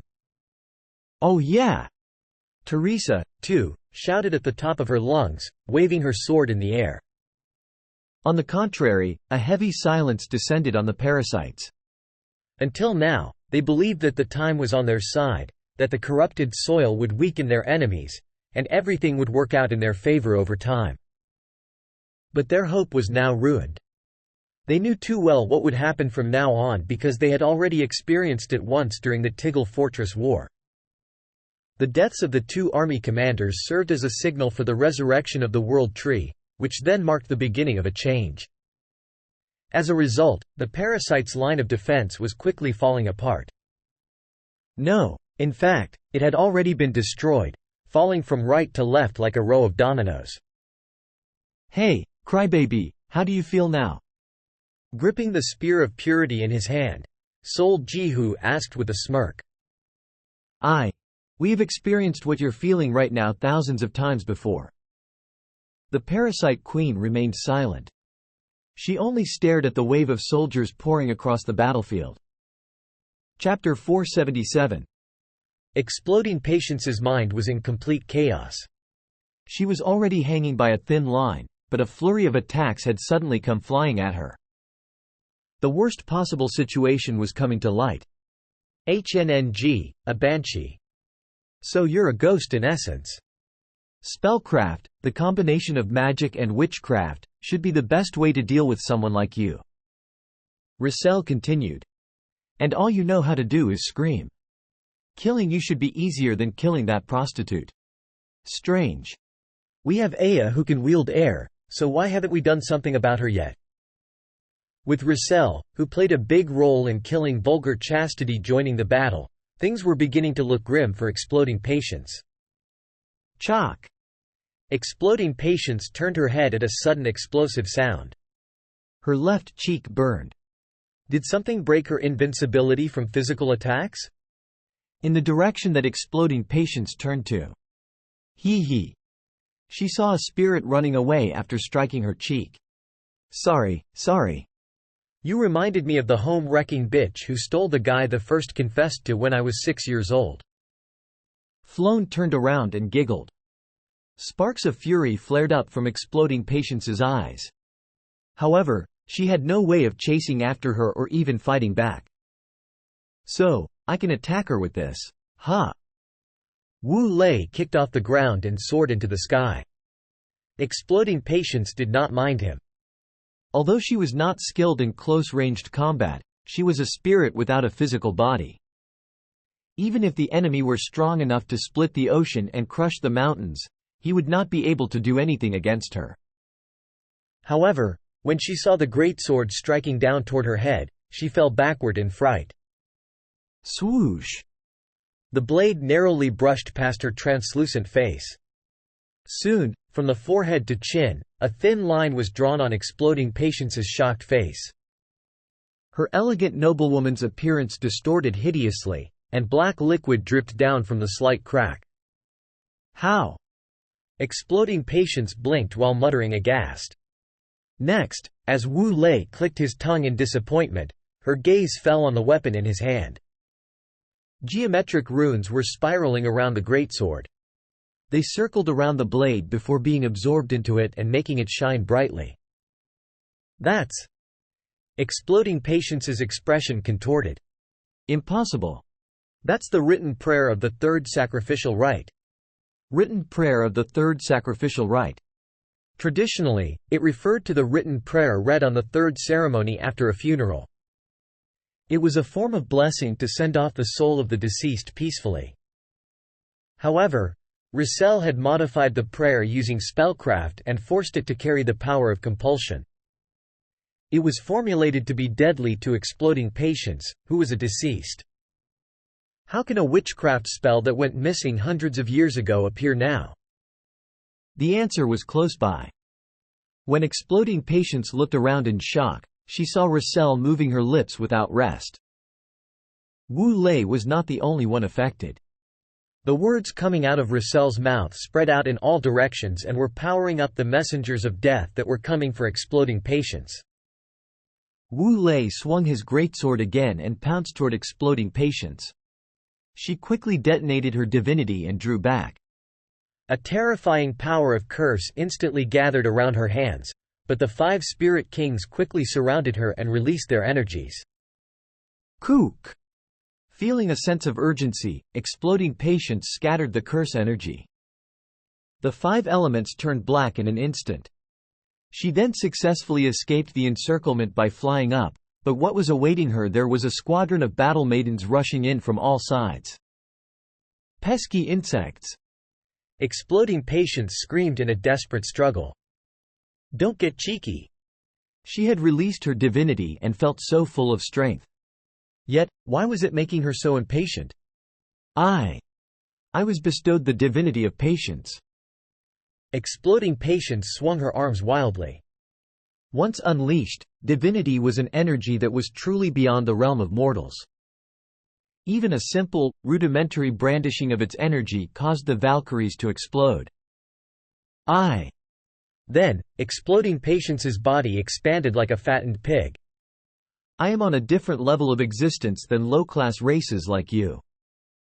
And next, she instantly turned thinner, and a terrifying shockwave. Opening square bracket question mark closing square bracket. Did not burst out. She had definitely screamed, but no sound could be heard. It almost felt like the sound was sucked away before it could travel out. All that was left was the divinity that spread out randomly, having nowhere to go. How can you be so predictable? It was then. Sound is a wave. A snickering voice rang out in her head. Waves transfer energy from one location to another. However, a medium is required for that process. Exploding Patience tilted her head up reflexively. Russell was staring down at her with a look of pity while still chanting a spell. Sound works by traveling through a material medium, which is often the air. Russell grinned. So, what would happen if that medium disappeared? Now that she mentioned it, exploding patience could not feel the flow of air in her surroundings. The area had suddenly turned into a vacuum. Ah! Seeing the spirit king of air, Aya, in the distance, exploding patience became dazed. After a brief moment, her pupils dilated to a noticeable degree, and she appeared as if the world came crumbling down. Why? Did you think chanting spells was all we magic users knew how to do? A cold sneer resounded in her head. Every time I see someone like you, I can't help but think of the anti-evil faction, which disappeared after losing to the black magic faction. What is the use of having strength? After the Tiggle Fortress War, Russell gave the following evaluation of the army commanders. I'll acknowledge 3 or 4 of them, but the rest are nothing impressive. The anti-evil energy was a power outside of their league anyway, so I can understand not being able to use it to its fullest extent. But not knowing its real value, not researching it, and not even utilizing it. Russell once mentioned that the Empire shouldn't have fallen so easily no matter how much they declined from casting aside everything besides the discipline of magic. She was certain that there was another reason for their downfall. A pearl necklace on a pig's neck. That's a fitting expression, don't you think? Exploding Patience's face reddened at Russell's harsh criticism. However, she had nothing to say in response. Her primary method of attack was sealed. All she could do now was rely on curses or the energy of divinity. Also, I understand that your mouth is rotten and decayed, but please talk properly. A mere pest that crawled out from the spiritual dimension and obtained strength by chance dares to question a living being's level of existence? Seeing Russell talk endlessly while moving her fingers, Exploding Patience grew even warier. The situation had changed. Overwhelming the enemy with pure strength was no longer an option, and her allies were in no position to help. All she could see were spirits that rushed in with no regard for their lives. In the end, she had no choice but to back off again. She wanted to do something but couldn't think of anything. When she scattered curses, countless spirits threw themselves and blocked the attack. When she brandished her divinity, the spirit lords of light and darkness minimized it, and if they weren't enough, the spirit kings came to support them. Meanwhile, the apostles of the 7 sins and their servants used small openings that were created to attack. This process continued infinitely. Exploding Patience clattered her teeth. She felt her divine energy plummet rapidly. I won't last long at this rate. It was then.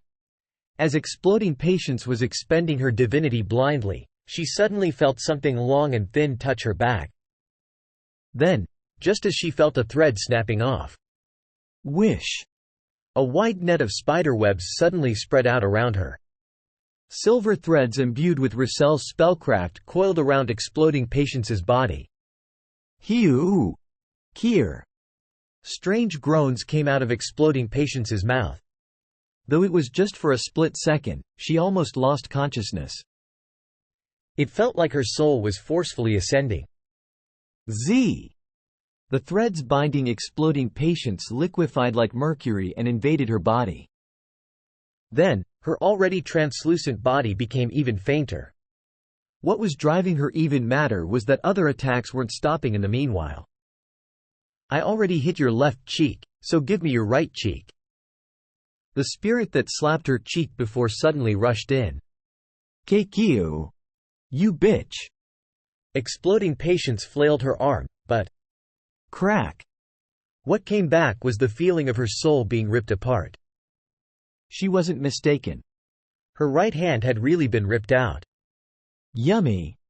Floan chewed on the right hand and then ran away again. Exploding Patience watched indignantly but decided that undoing the threads was her #1 priority.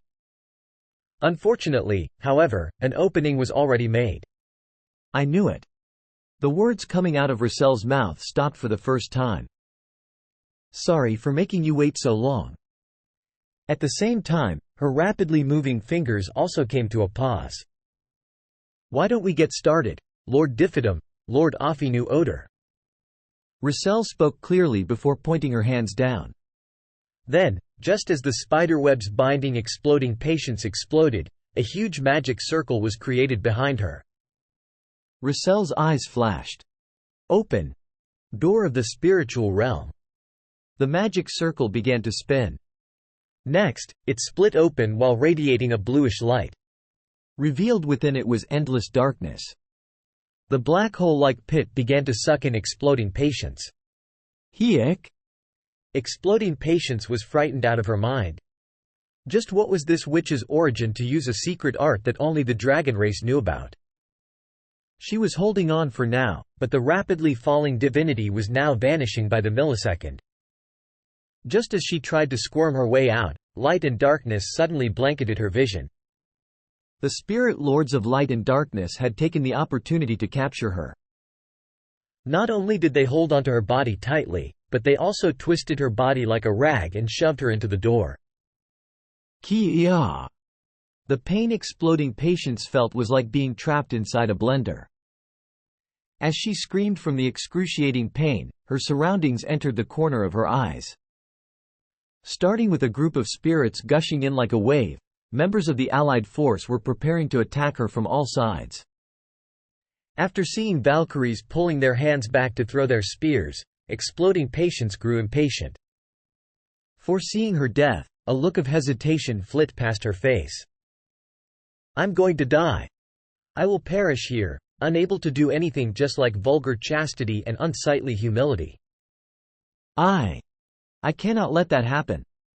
Stealing her mind in a split second, exploding patience gathered up the remainder of her energy.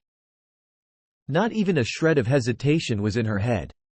Perhaps she was prepared for this the moment the right wing and vanguard fell, and the Allied force came for her next. Then, when there were only a few centimeters between her and the magic circle. "I'm sorry, my queen." Exploding patience shut her eyes. Russell's eyes narrowed simultaneously as exploding patience spread out her arms and legs. Flash! A cluster of light suddenly burst out from exploding patience. Then, she began to grow exponentially. In that instant, Russell shot her eyes open and hurriedly spread out her arms.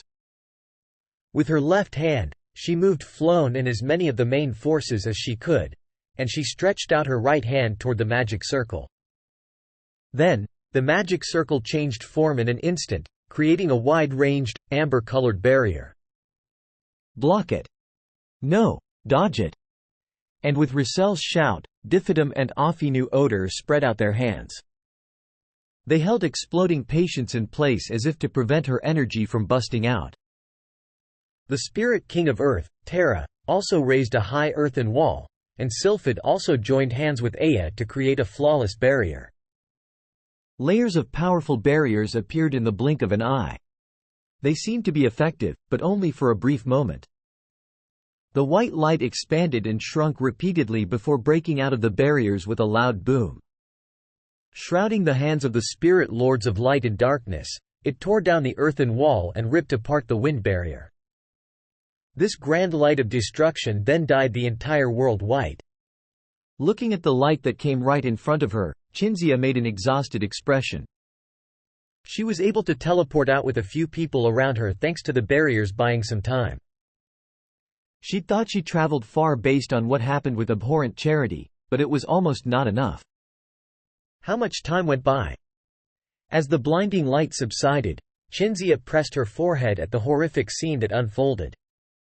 The spirit lords of light and darkness were nowhere to be seen. It was the same with Sylphid, Ea, and Terra. Not only them, but the vast majority of spirits had also perished, and the cave fairies and sky fairies that were marching forward suffered heavy casualties. As for Russell, Chinzia couldn't help but click her tongue. Half of her body was completely blown off, and the word horrendous could not begin to describe her state. A witch of her caliber should have had the chance to escape. She must have failed to escape the range of the explosion because she tried to minimize its force as much as possible. Of course, the concept of death was not something that applied to Roussel. Although she materialized a physical body, her true self was a will. It was just that she now lost her ability to fight. This was a miscalculation on my part. Roussel smiled bitterly with only half of her face. We must have rushed it too much. I did not think she would come to a decision so quickly. It was to lessen the World Tree's burden, but it turns out that it was a mistake. We should have waited until the World Tree reached its final stage of evolution. Roussel sighed and took off her conical hat. I guess it can't be helped. I will go back now. Please take care of my disciples. With that, Roussel's body turned into a black gas. Then, it disappeared in the direction of the capital. Just like how spirits were reverse summoned back to the spirit realm when they died, she returned to her owner, Seol Jihu. Let's go. Agnes picked up the divinity of patience dropped by Roussel and spoke. Though the result could have been better, the fact that we won does not change. It won't be long. Also, Agnes paused momentarily and glanced over in the distance. Seol Jihu was with the parasite queen. Everyone shout. Ang Ang. She had no clue what he was blabbering on about now, but he was carrying out an intense battle that was incomparable with any of the other battles. And he was doing it by himself, without anyone's help. We don't know how much longer he can last. Chinzia nodded. Now, there was only two that remained. Soon, Chinzia used teleport again to the place where Valhalla's members were having a fierce struggle. Chapter 478. Chinzia brought the surviving members of the main attack party and teleported over. Blaze! As soon as she arrived, she saw a 10-meter-long fiery pillar cutting through the air. Chinzia frowned, thinking they were being attacked right away. However, the pillar struck where a lone, black warrior stood with a faintly shining halberd in hand. Hugo? Chinzia's eyes widened. His skin was already black, and because he was charred, she didn't recognize him right away. Soon, as if it ran out of energy, the flickering light on the halberd died out. At the same time, Hugo's body collapsed feebly. Agnes quickly shot out her threads and wrapped them around Hugo's body. The smell of smoke reeked out as he was pulled close. Agnes became lost for words at his pitiful state. His thick armor was caved in or broken in multiple places, making it hardly recognizable. The skin that was revealed from the broken parts of the armor was bright red. His cracked skin was drenched with blood, and yellow pus was flowing down from various parts of his body. His arms were in an even worse state. They were so charred that Agnes couldn't tell whether she was looking at a person's arms or a pile of ashes. You! The saving grace was that Hugo seemed to be alive. The soul living inside the halberd must have done all it could to help save its master's life. Hugo wasn't the only one in this terrible state. Looking around, Chinzia's throat drew a huge gulp. Valhalla did not have many members for an organization, but each of them was a powerhouse that could not be looked down upon. Each and every one of them was a veteran who went to hell and back while following Seol Jihu's footsteps. However, the vast majority of such powerhouses were lying collapsed on the ground. Oh Rahi was kneeling with her arms blown off, and Yi Sol Ah was crawling on the ground with her ankles crushed. Vlad Halep was completely unmoving with his limbs twisted at unnatural angles, and Kazuki was stuck inside the ground with only his legs peeking out. Fuick. At that moment, a faintly groaning person grabbed Agnes' shoulder. The one muttering with fresh blood flowing down her lips was none other than Maria. Help me heal them. I'm out of spells, and my artifact broke too. Maria shed tears of sadness while tightly holding onto the broken pieces of her crucifix. Less than half of Valhalla's members remained standing.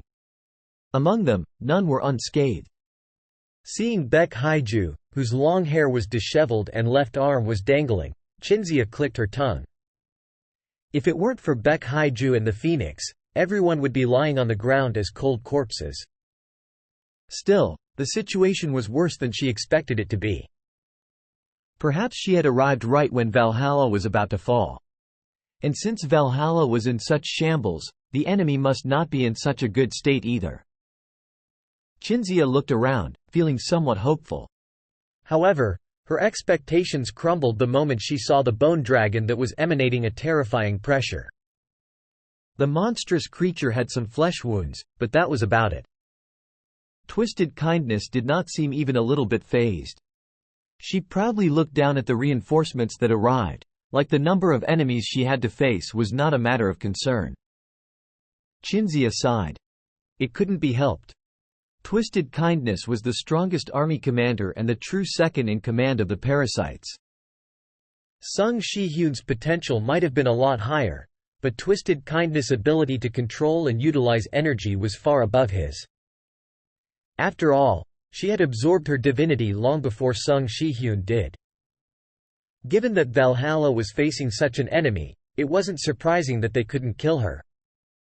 In fact, all they could do was tenaciously hold on and buy time.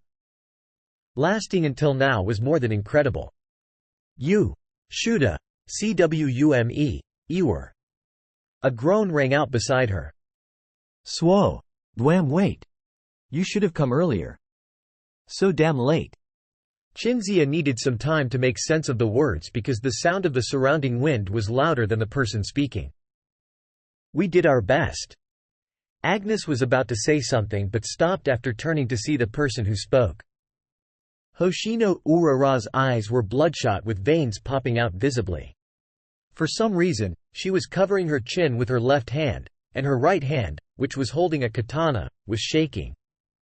This was the first time Agnes saw Hoshino Urara like this. Everyone in the reinforcement party had finished preparing for battle. No one said a word, but their bodies reacted to the killing intent overflowing in the area. Was that why? An unknown terror seemed to creep up on their bodies.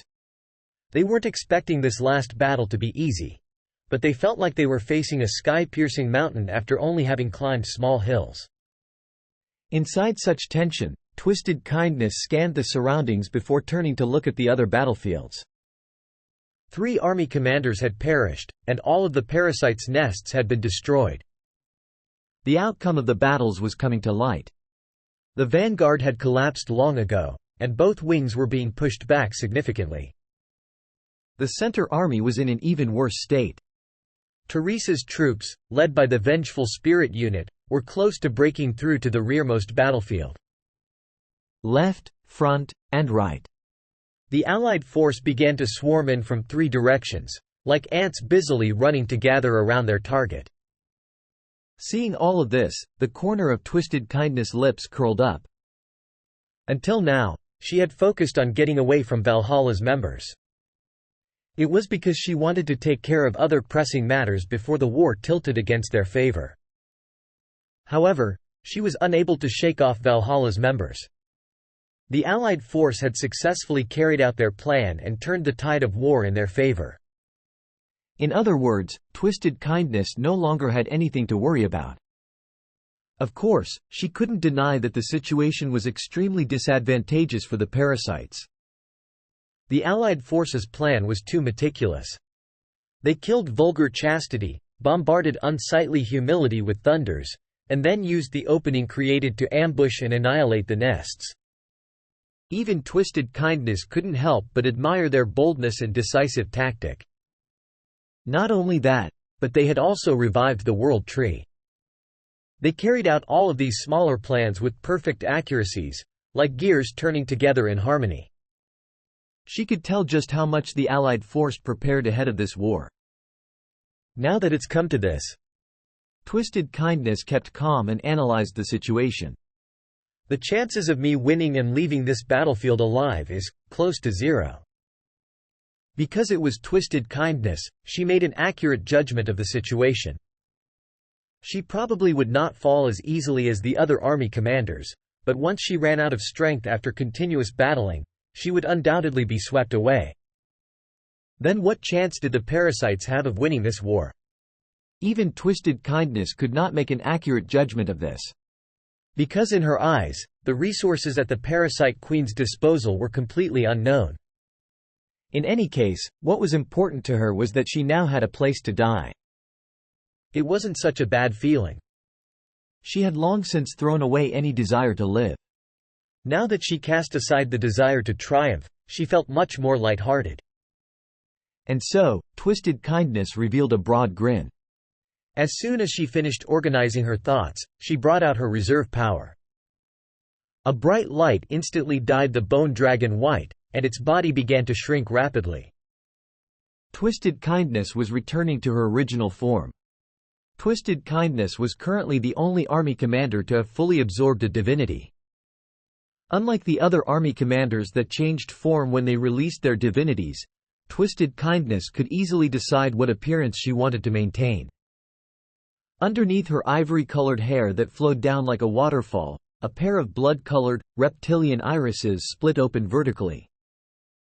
Chinzia smacked her lips. The bone dragon was an easy target with its huge size, so the fact that she made herself smaller. She must have no intention of dying easily. Just like Chinzia thought, Twisted Kindness' battle intent was not broken in the slightest. In fact, it seemed to be blazing hotter than before, almost like she was enjoying the current situation. Soon, Twisted Kindness' energy surged up. Her hair flew up, and even the air around her seemed to rise. Everyone shrunk back, overwhelmed by an unknown instinctive pressure. Though Twisted Kindness might have gotten smaller, her presence had multiplied by several fold. Just by releasing her energy, she caused a stifling pressure to blanket the ground. Good. A sword appeared in each of Twisted Kindness' hands. Let's see now. When she grabbed the twin swords dripping with blood. Quang! Something suddenly fell from the sky and struck the ground. Everyone's eyes widened in an instant. Ow! Ow! Ow! The man lying on the ground in a Da position was none other than Sol Jihu. It was a rather abrupt intrusion, so much so that even Twisted Kindness' ever-constant face distorted from surprise. Well, it looked more like he was thrown here rather than him intruding directly, but still, an opportunity was an opportunity. You! Twisted Kindness gripped her twin swords and moved quickly, aiming for Sol Jihu, who was getting up in fright. It was then. The two of them seemed to meet in the air, but… Arg! Out of the way! Pook! Twisted Kindness' head bent to the side with a violent beating sound. Sol Jihu had struck her face with his elbow while shooting up. It seemed it wasn't too impactful as Twisted Kindness quickly fixed her posture. Ah! Blinking dazedly, she turned her head up. It was only then that she found out why Sol Jihu shot up in such a hurry. In the sky, Sol Jihu was blocking a beam of light that the parasite queen shot out. If he hadn't moved right away, everyone in the area would have been struck directly. Come on, are you really going to do this? Sol Jihu's angry shout rang out. And this time, Quang! The parasite queen was slammed into the ground. Why, your majesty! Twisted Kindness' jaw dropped. A chance. On the other hand, the Allied forces' eyes gleamed. In the next instance, however, they froze like a frog faced with a snake. It was because the parasite queen shot up in an instant and waved her wings. Her bone wings swept across the ground. Just as the Allied forces members felt inestimable energy. You wish. Kagagagak. A familiar shout rang out, and the bone wings snapped off to the ground. And before anyone noticed, Sol Jihu was swinging the spear of purity at the parasite queen's back. The parasite queen grunted. When she shook her body forcefully, Sol Jihu hurriedly shot back. Just what don't you like about me? You brat. The man and woman growled at each other. I told you to only look at me. Enough of your nonsense? Boom, boom, boom, boom, boom, boom, boom, boom. 8 explosive sounds resounded before the blink of an eye. Everyone rapidly moved their eyes. Even Twisted Kindness could only follow the action a beat late. The sounds were coming from the left, right, and the direction of the capital. It was truly a battle spanning one heaven to another. Crybaby, you! If you keep looking at other guys, this Oppa will get mad. You're dead. All that was left was a friendly banter between the parasite queen and Sol Ji-hoo. It seemed like a quick storm passed by. That prankster. Agnes shook her head as she pushed her glasses up. She wasn't laughing. Because what happened just now was a sign that the parasite queen was fighting in a broader area. Put differently, it meant Sol Ji-hoo could no longer keep her restricted to a single area. Right. Sol Ji-hoo was being pushed back. Slowly, but surely. That was why he was blabbering nonsense, as the parasite queen said. His goal was to keep the parasite queen in place. Provoking her was only a means to an end. All to keep the promise that he would hold out until everyone arrived. Of course, the parasite queen wasn't falling for it.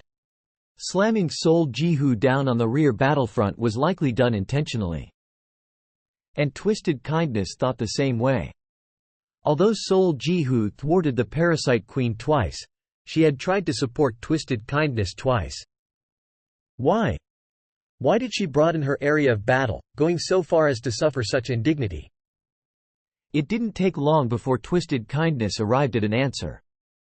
Noticing the parasite queen's intent, Twisted Kindness glanced down at the Allied forces' main force. Though astronomically low, it must mean there is still a chance. There was a bit of an interruption. Twisted Kindness mumbled to herself before saying, "But why don't we get started as well?" Tense gazes fell on her from all sides.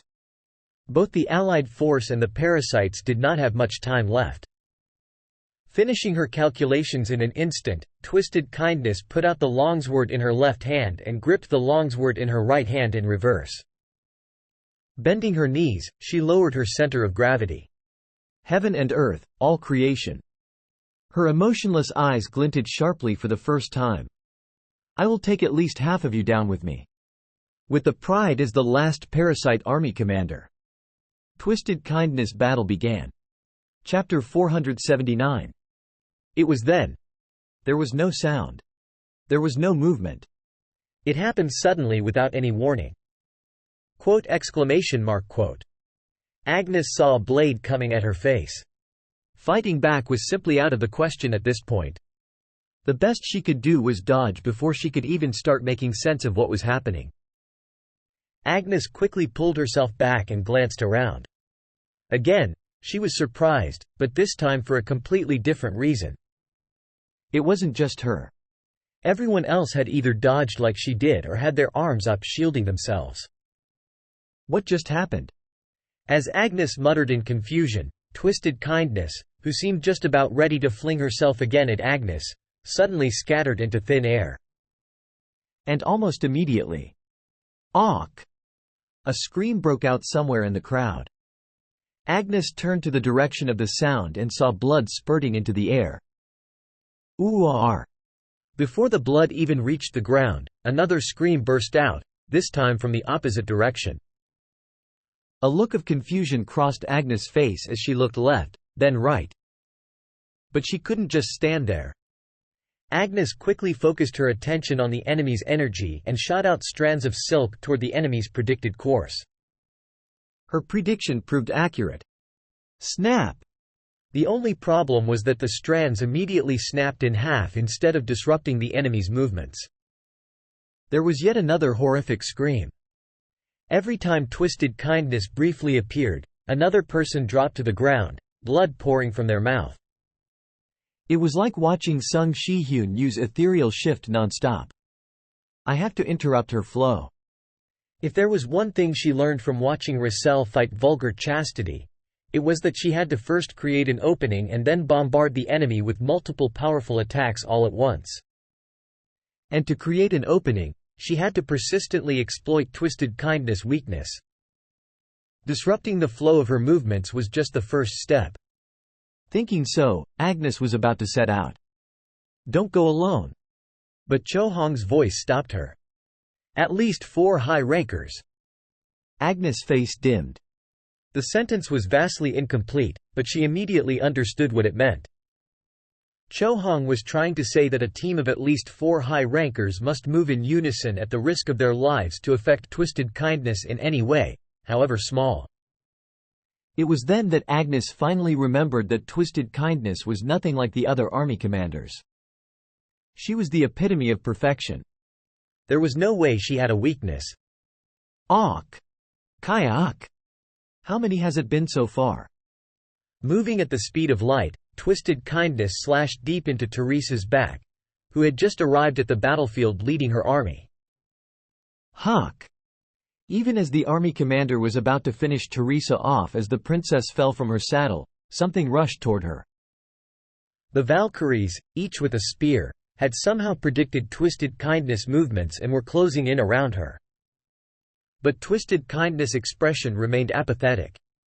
She pointed the sword in her left hand forward and swung the sword in her right hand lightly in a circle.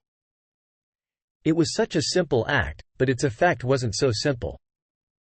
Countless blades swept past the Valkyries like gusts of wind. Quack!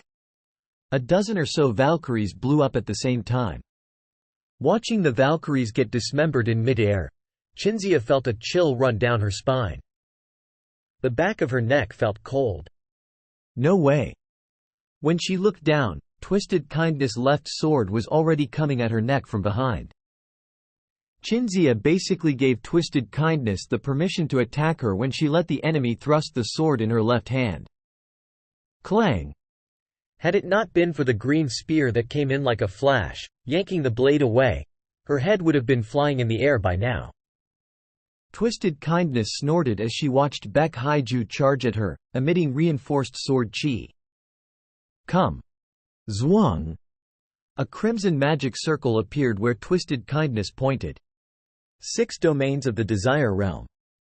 Blood-colored lightning bolts struck down from the spinning circle. Baek Haiju's face contorted as she jolted backward, barely escaping the lightning. This was exactly what Cho-hong had feared. In return for a single interruption in Twisted Kindness' flow, Teresa and a dozen others were either killed or seriously injured, and one of the apostles of the 7 sins and a level 9 nearly lost their lives. Valhalla had so far experienced many difficult situations like this one, all of which resulted in their comrades' sacrifices. And even now, Twisted Kindness hadn't let her guard down for a single moment. She was only trying to change her attack pattern because she could see her opponents were getting used to the old one. It didn't matter to her that they stopped her flow. She just had to start a new one. It was that simple. Twisted Kindness spread her wings wide and prepared to fly. It was then. Suddenly, a fire dragon soared behind Twisted Kindness and charged at her. Although the dragon's mana was so powerful that it exceeded the capacity allowed for humans. Twisted Kindness spun once in the air, and the fire dragon disappeared in a whirl of mist. I forgot you were here. The moment she said so, she was already standing behind Ifrit. You guys are a bit bothersome. Quang! Suddenly, Twisted Kindness crashed into the earth. A slender leg pressed down on her body. The phoenix, who had been waiting patiently for a chance to attack, predicted that the enemy would approach Ifrit and glided down at her at precisely the right moment. Qua! The fire spouting from the phoenix's beak burned Twisted Kindness, who was stuck in the ground. But the army commander pressed her hands against the ground and pulled herself up, seemingly unaffected by the flames surrounding her. UK. Even though the phoenix pushed down with all his might, his legs slowly moved up. D. Everyone, get her! Everyone rushed at the enemy, thinking this was their chance. Earthlings poured their mana, others thrust their weapons, and the evil spirit army clung onto the enemy. In the end, they became one big lump that surrounded Twisted Kindness. But that was all. Suddenly, the lump began to shake and crack. It shook about twice more, and then… Quang! Just by the simple act of standing and stretching, Twisted Kindness blew away everyone and everything that had engulfed her, including the phoenix, in the blink of an eye. It was truly a fearsome show of strength. Surround her again. The soldiers trembled with fear at the sight but quickly gathered again. No, stop. You guys should just. Chohong shouted, but she was too late. Kwang! Twisted Kindness emitted her divinity. A massive vibration spread throughout the battlefield. The fragile bodies and souls it touched burst into pieces. Even the high rankers, who remained alert and on guard, stumbled heavily as they backed away. How long do you plan to hide like rats and wait for me to make a mistake? Twisted Kindness' voice resounded in the air as pieces of flesh rained down on the battlefield. You have no more need for the teleport magic. So why don't you come out? She was talking to Baek Haiju and the Phoenix. Well, I suppose it doesn't matter. I can always drag you out by force. A dozen or so magic circles rose into the air, each emitting magic of varying colors. At the same time, Twisted Kindness' body split into 2, 4, 8, then 12, as if she was cloning herself. 12 Twisted Kindnesses opened their mouths wide, and 12 distinct beams of light were fired from their throats. Then the dragons began to spin round and round in the air with their arms wide open. Boom, boom, boom, boom, boom, boom. Light exploded 12 times, followed by ruthless bombardment. True hell descended. Screams of pain and terror rose into the air. It was as if watching a well-armed fortress annihilate a group of defenseless zombies. It was a strange sight. In a fight between the majority and the minority, the latter is always at a disadvantage. But right now, the Allied force was barely holding out against a single enemy. They couldn't even dream of striking back. Their best efforts only delayed Twisted Kindness movements by a millisecond. No way. This shocked Agnes as well as Chinzia, who rarely showed any emotion. Their arrival had done nothing to change the situation. They had somewhat expected this to happen, but merely expecting something and actually experiencing it were two completely different things. Twisted Kindness wasn't bluffing when she said she'd take half of the Allied force with her. The addition of a few more people did not affect her at all. The auxiliary forces were quickly arriving at the scene, but the opponent wasn't someone who could be overpowered with numbers. If this is going to be the case, we should. Even if they had a bucket full of water, if they sprinkled it in small amounts, it wouldn't help to kill a fire. They would have a better chance if they took a glass of water and emptied it all at once. In other words, if they let things continue this way, they would just be wasting resources. They had been more efficient when there were fewer people. The problem was that they couldn't see how it would help them now if the rest were ordered to retreat. The clock was ticking. They had to defeat Twisted Kindness as quickly as possible and help Seol Jihu. How can we? Even though the situation was favorable to them, the Allied force fell into despair for the first time. Well, I don't see how they're going to make it. Even Russell, who had been watching the battle from inside Seol Jihu, clicked her tongue and shook her head. Close combat and magic. Twisted Kindness excelled in both fields. Russell's presence would have done little to change the situation because the enemy was so complete.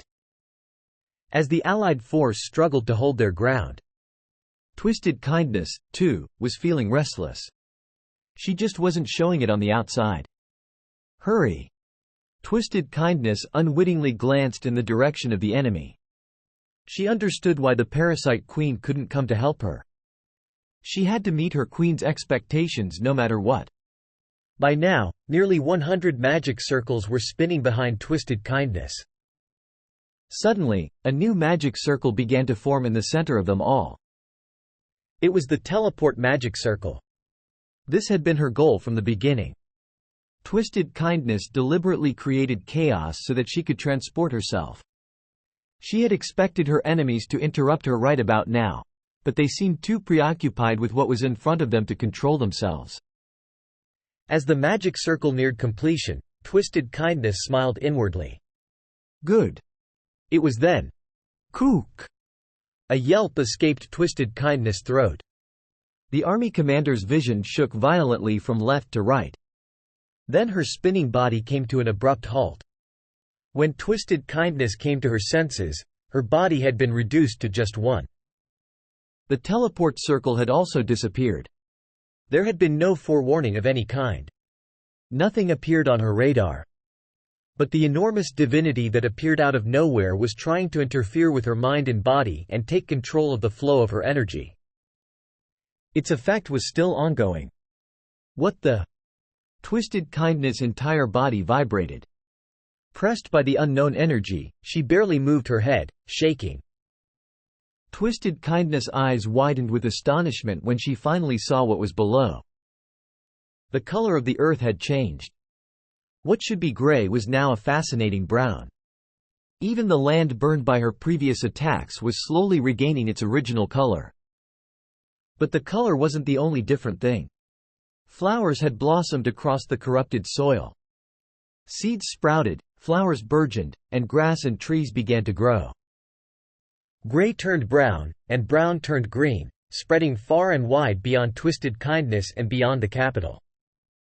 Eventually, the whole battlefield was colored with fresh green. At last, the corrupted soil was completely purified and restored to its original form. Not long after, fireflies began to rise from the green field. Twisted Kindness' gaze followed the fireflies and then suddenly stopped. Wait a minute. Her eyes widened as soon as she looked forward. It reflected the world tree, which had grown tall enough to touch the sky. Already, the world tree's migration was finally complete. No, it was much more than just migration. The world tree brought the dead land back to life. It was at this moment that the Allied force escaped the effects of the corrupted soil for good, and Twisted Kindness was forced to abandon her original plan. Chapter 480. An unnatural scenery unfolded. Perhaps, it was better to say that it didn't fit. A river of blood was flowing in the battlefield underneath a brightly shining sun. There, finger-sized orbs were floating, shining with amber light. Countless fireflies blended with the battlefield overflowing with blood, creating a starkly contrasting scenery. Soon, a change began to take place. Baek Haiju lowered her gaze and looked down at her body. Before she noticed, the shining orbs had landed on her left arm. They seeped into her skin, spread out all across her body from one corner to another. Baek Haiju dazedly raised her arm, her pupils filling up with vitality. Her dangling left arm moved without a problem, and she felt no pain while doing so. Her bones seemed to have healed and even gotten sturdier. Not only that, but even minor injuries on her body healed. Her mana was also quickly returning to its original level. Baek Haiju trembled from the energy resurging through her mana circuit before glancing to the side. Not far away, she could see O'Rahi raising her head. The group of fireflies that left her was gathering around O'Rahi's arms before scattering again. Ha! O'Rahi's eyes widened. Her severed arms grew back.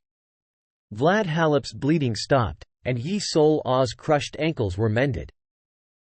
It was the same for Hugo.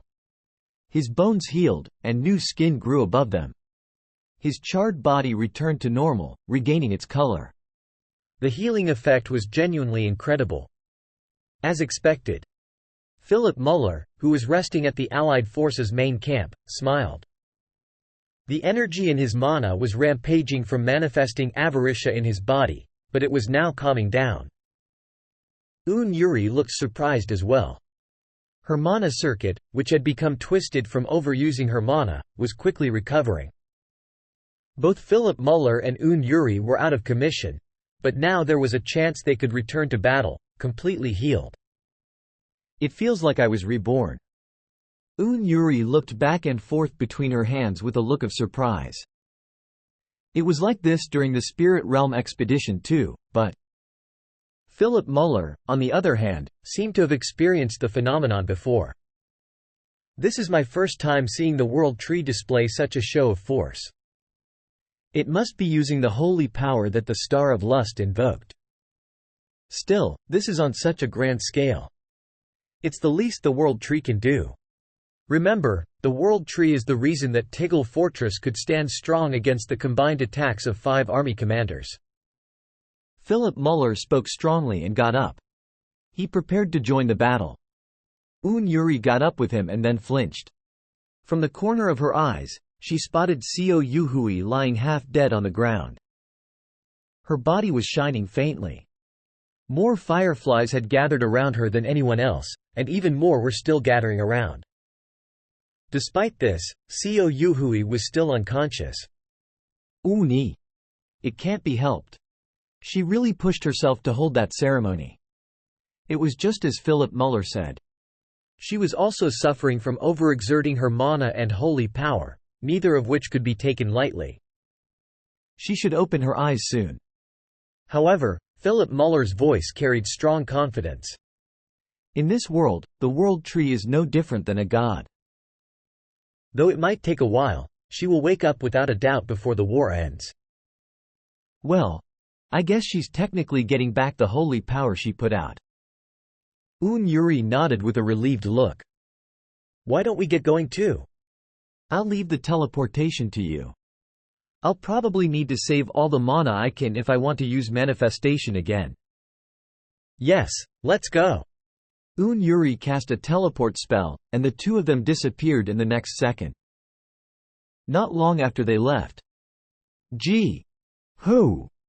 Seo Yuhui's eyelids trembled faintly. Asterisk. Twisted Kindness did not move after coming to a stop.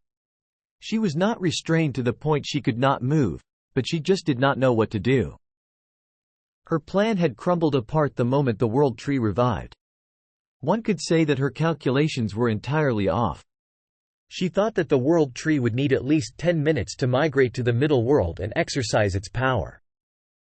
That was more than enough time for her to carry out her plan. Every minute and every second was a moment that could change the tide of war to someone of Twisted Kindness caliber. However, the star of lust. Twisted Kindness groaned quietly after sensing the holy power overflowing around the Allied forces' main camp. Never in her wildest imaginations did she think such a large amount of holy power would be used for purification and exercise of energy rather than for the world tree's growth. When Twisted Kindness looked around the battlefield after collecting herself, a thick expression of concern covered her face. The enemies that had fallen from severe injuries were getting up one by one. The Phoenix and some spirits were emanating even more energy than before. Twisted Kindness resources were diminishing by the second, yet the Allied forces' resources were recovering beyond its original state. This was truly the worst-case scenario she could think of. If she was pressed for time before, now she was totally crushed. To make matters worse, Yuke! Twisted Kindness suddenly groaned. Kung! Her body suddenly dropped from the sky. She managed to land on her 2 feet, but she could not help but sway for a brief moment. Kiyu! Her already restrained body had just suffered another interference. Twisted Kindness gritted her teeth, feeling Avaricia's divinity crushing down on her. Usually, she would have been able to shake it off with her own energy. However, the Apostle of Avarice used a hateful method of mixing Avaricia's divinity into the world tree's energy. The eyes of the Allied force glinted. They had noticed Twisted Kindness' energy diminishing. The all-powerful Twisted Kindness seemed to be at a loss for what to do. Quote! In the next moment, Twisted Kindness hurriedly swung her longsword. Clang! A noisy metallic sound rang out. Chohong's mace was pushed back after having come right in front of Twisted Kindness' face. Unlike before, Twisted Kindness' hand felt a tiny bit numb. She tried to attack Chohong right away, but then she pulled her longsword back with a frown. It was because Phi Sora and Hugo appeared next to her with their longsword and halberd. My body feels heavy. She couldn't do anything about the world tree. To alleviate the situation even slightly, she had to get rid of the pesky interference first. Clicking her tongue, Twisted Kindness moved quickly. Moving through the enemy like flowing water, she tried to attack Philip Muller. However, clang! She was obstructed in the middle yet again. Having read Twisted Kindness movements, Baek Haiju and O Rahi blocked her advancement. Twisted Kindness' eyes shook faintly. Her physical level had fallen significantly from the 2 restraints placed on her. It was only now that she began to feel a sense of danger. She was still powerful, but no longer overwhelmingly so. Her movements, which had been too quick for many of the Allied forces members to see, were now visible. Right. Everyone could now see Twisted Kindness movements. It was then. BZZZ, BZZZ, BZZZ, BZZZ, BZZZ. A series of vibrations rang out, and a frightening barrage of magic shot forth from the rear. Twisted Kindness jumped in a startle. She did not think much of the magic at first, but each of them was an origin magic that even had anti-evil energy mixed in. You're. Twisted Kindness furrowed her brows after seeing the mage who'd caught her attention in the past. Yuri had appeared. With her magic attacks as the starting signal, the battle that had been put to a momentary pause resumed. The Allied force rushed in after noticing the enemy had gotten weaker. Still, Twisted Kindness was Twisted Kindness. Something of this level. From the twin swords that she swung to both sides, dozens of sword chi came flying out. She spat out a draconic breath and shot out dozens of spells with recreated magic circles to protect her back. Each time she spun like a figure skater, the ones shooting toward her were swept away. Any other army commander would have suffered at least 3 or 4 blows by now. However, Twisted Kindness held on by utilizing her high realm of understanding. But, holding on, was proof that the tide of battle had turned. Crackle! A blaze that shot toward her from the front caused her breath to have. Completely recovered, Baek Haiju attacked from the left with reinforced sword chi, and the Apostles of Pride, Sloth, and Wrath joined hands to attack from the left. Twisted Kindness would have easily shaken them off a few minutes ago, but now she was forced to stop and block their attacks. This became an opening that was incomparable to any prior openings. Countless enemies stabbed into this opportunity. Spirits were reverse summoned back to the spirit realm when they died. They did not die in the truest sense of the word. And because these spirits charged in with no regard to their lives, Twisted Kindness could not ignore the otherwise worthless attacks. Her hands and feet were beginning to get tired. Same time. Sol Jihu was also enveloped in amber light. Feeling the energy surging up from the bottom of his feet, Sol Jihu breathed a sigh of relief. He was being pushed back little by little, but now he regained the strength to hold his ground. The Parasite Queen stared at Sol Jihu, who quickly recovered his lost energy before turning to face the World Tree in the distance. She should have destroyed the World Tree before it finished its migration.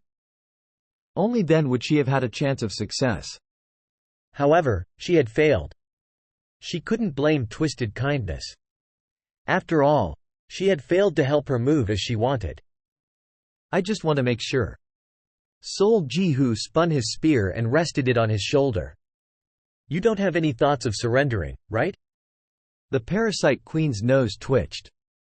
Though she did not say anything, her subtle snort was more than enough of a response. Soon, she slowly tilted her head up. She stared at the sky, or rather, the celestial bodies. Sol Jihu stared fixedly before suddenly asking, "How is the parasite's fate looking like right now?" "It's grim." The Parasite Queen surprisingly gave an immediate reply. "It looks like twilight before the setting of the sun. It also looks like the twilight before dawn." If Sol Jihu was not mistaken, the Parasite Queen looked tranquil and relaxed. "Child."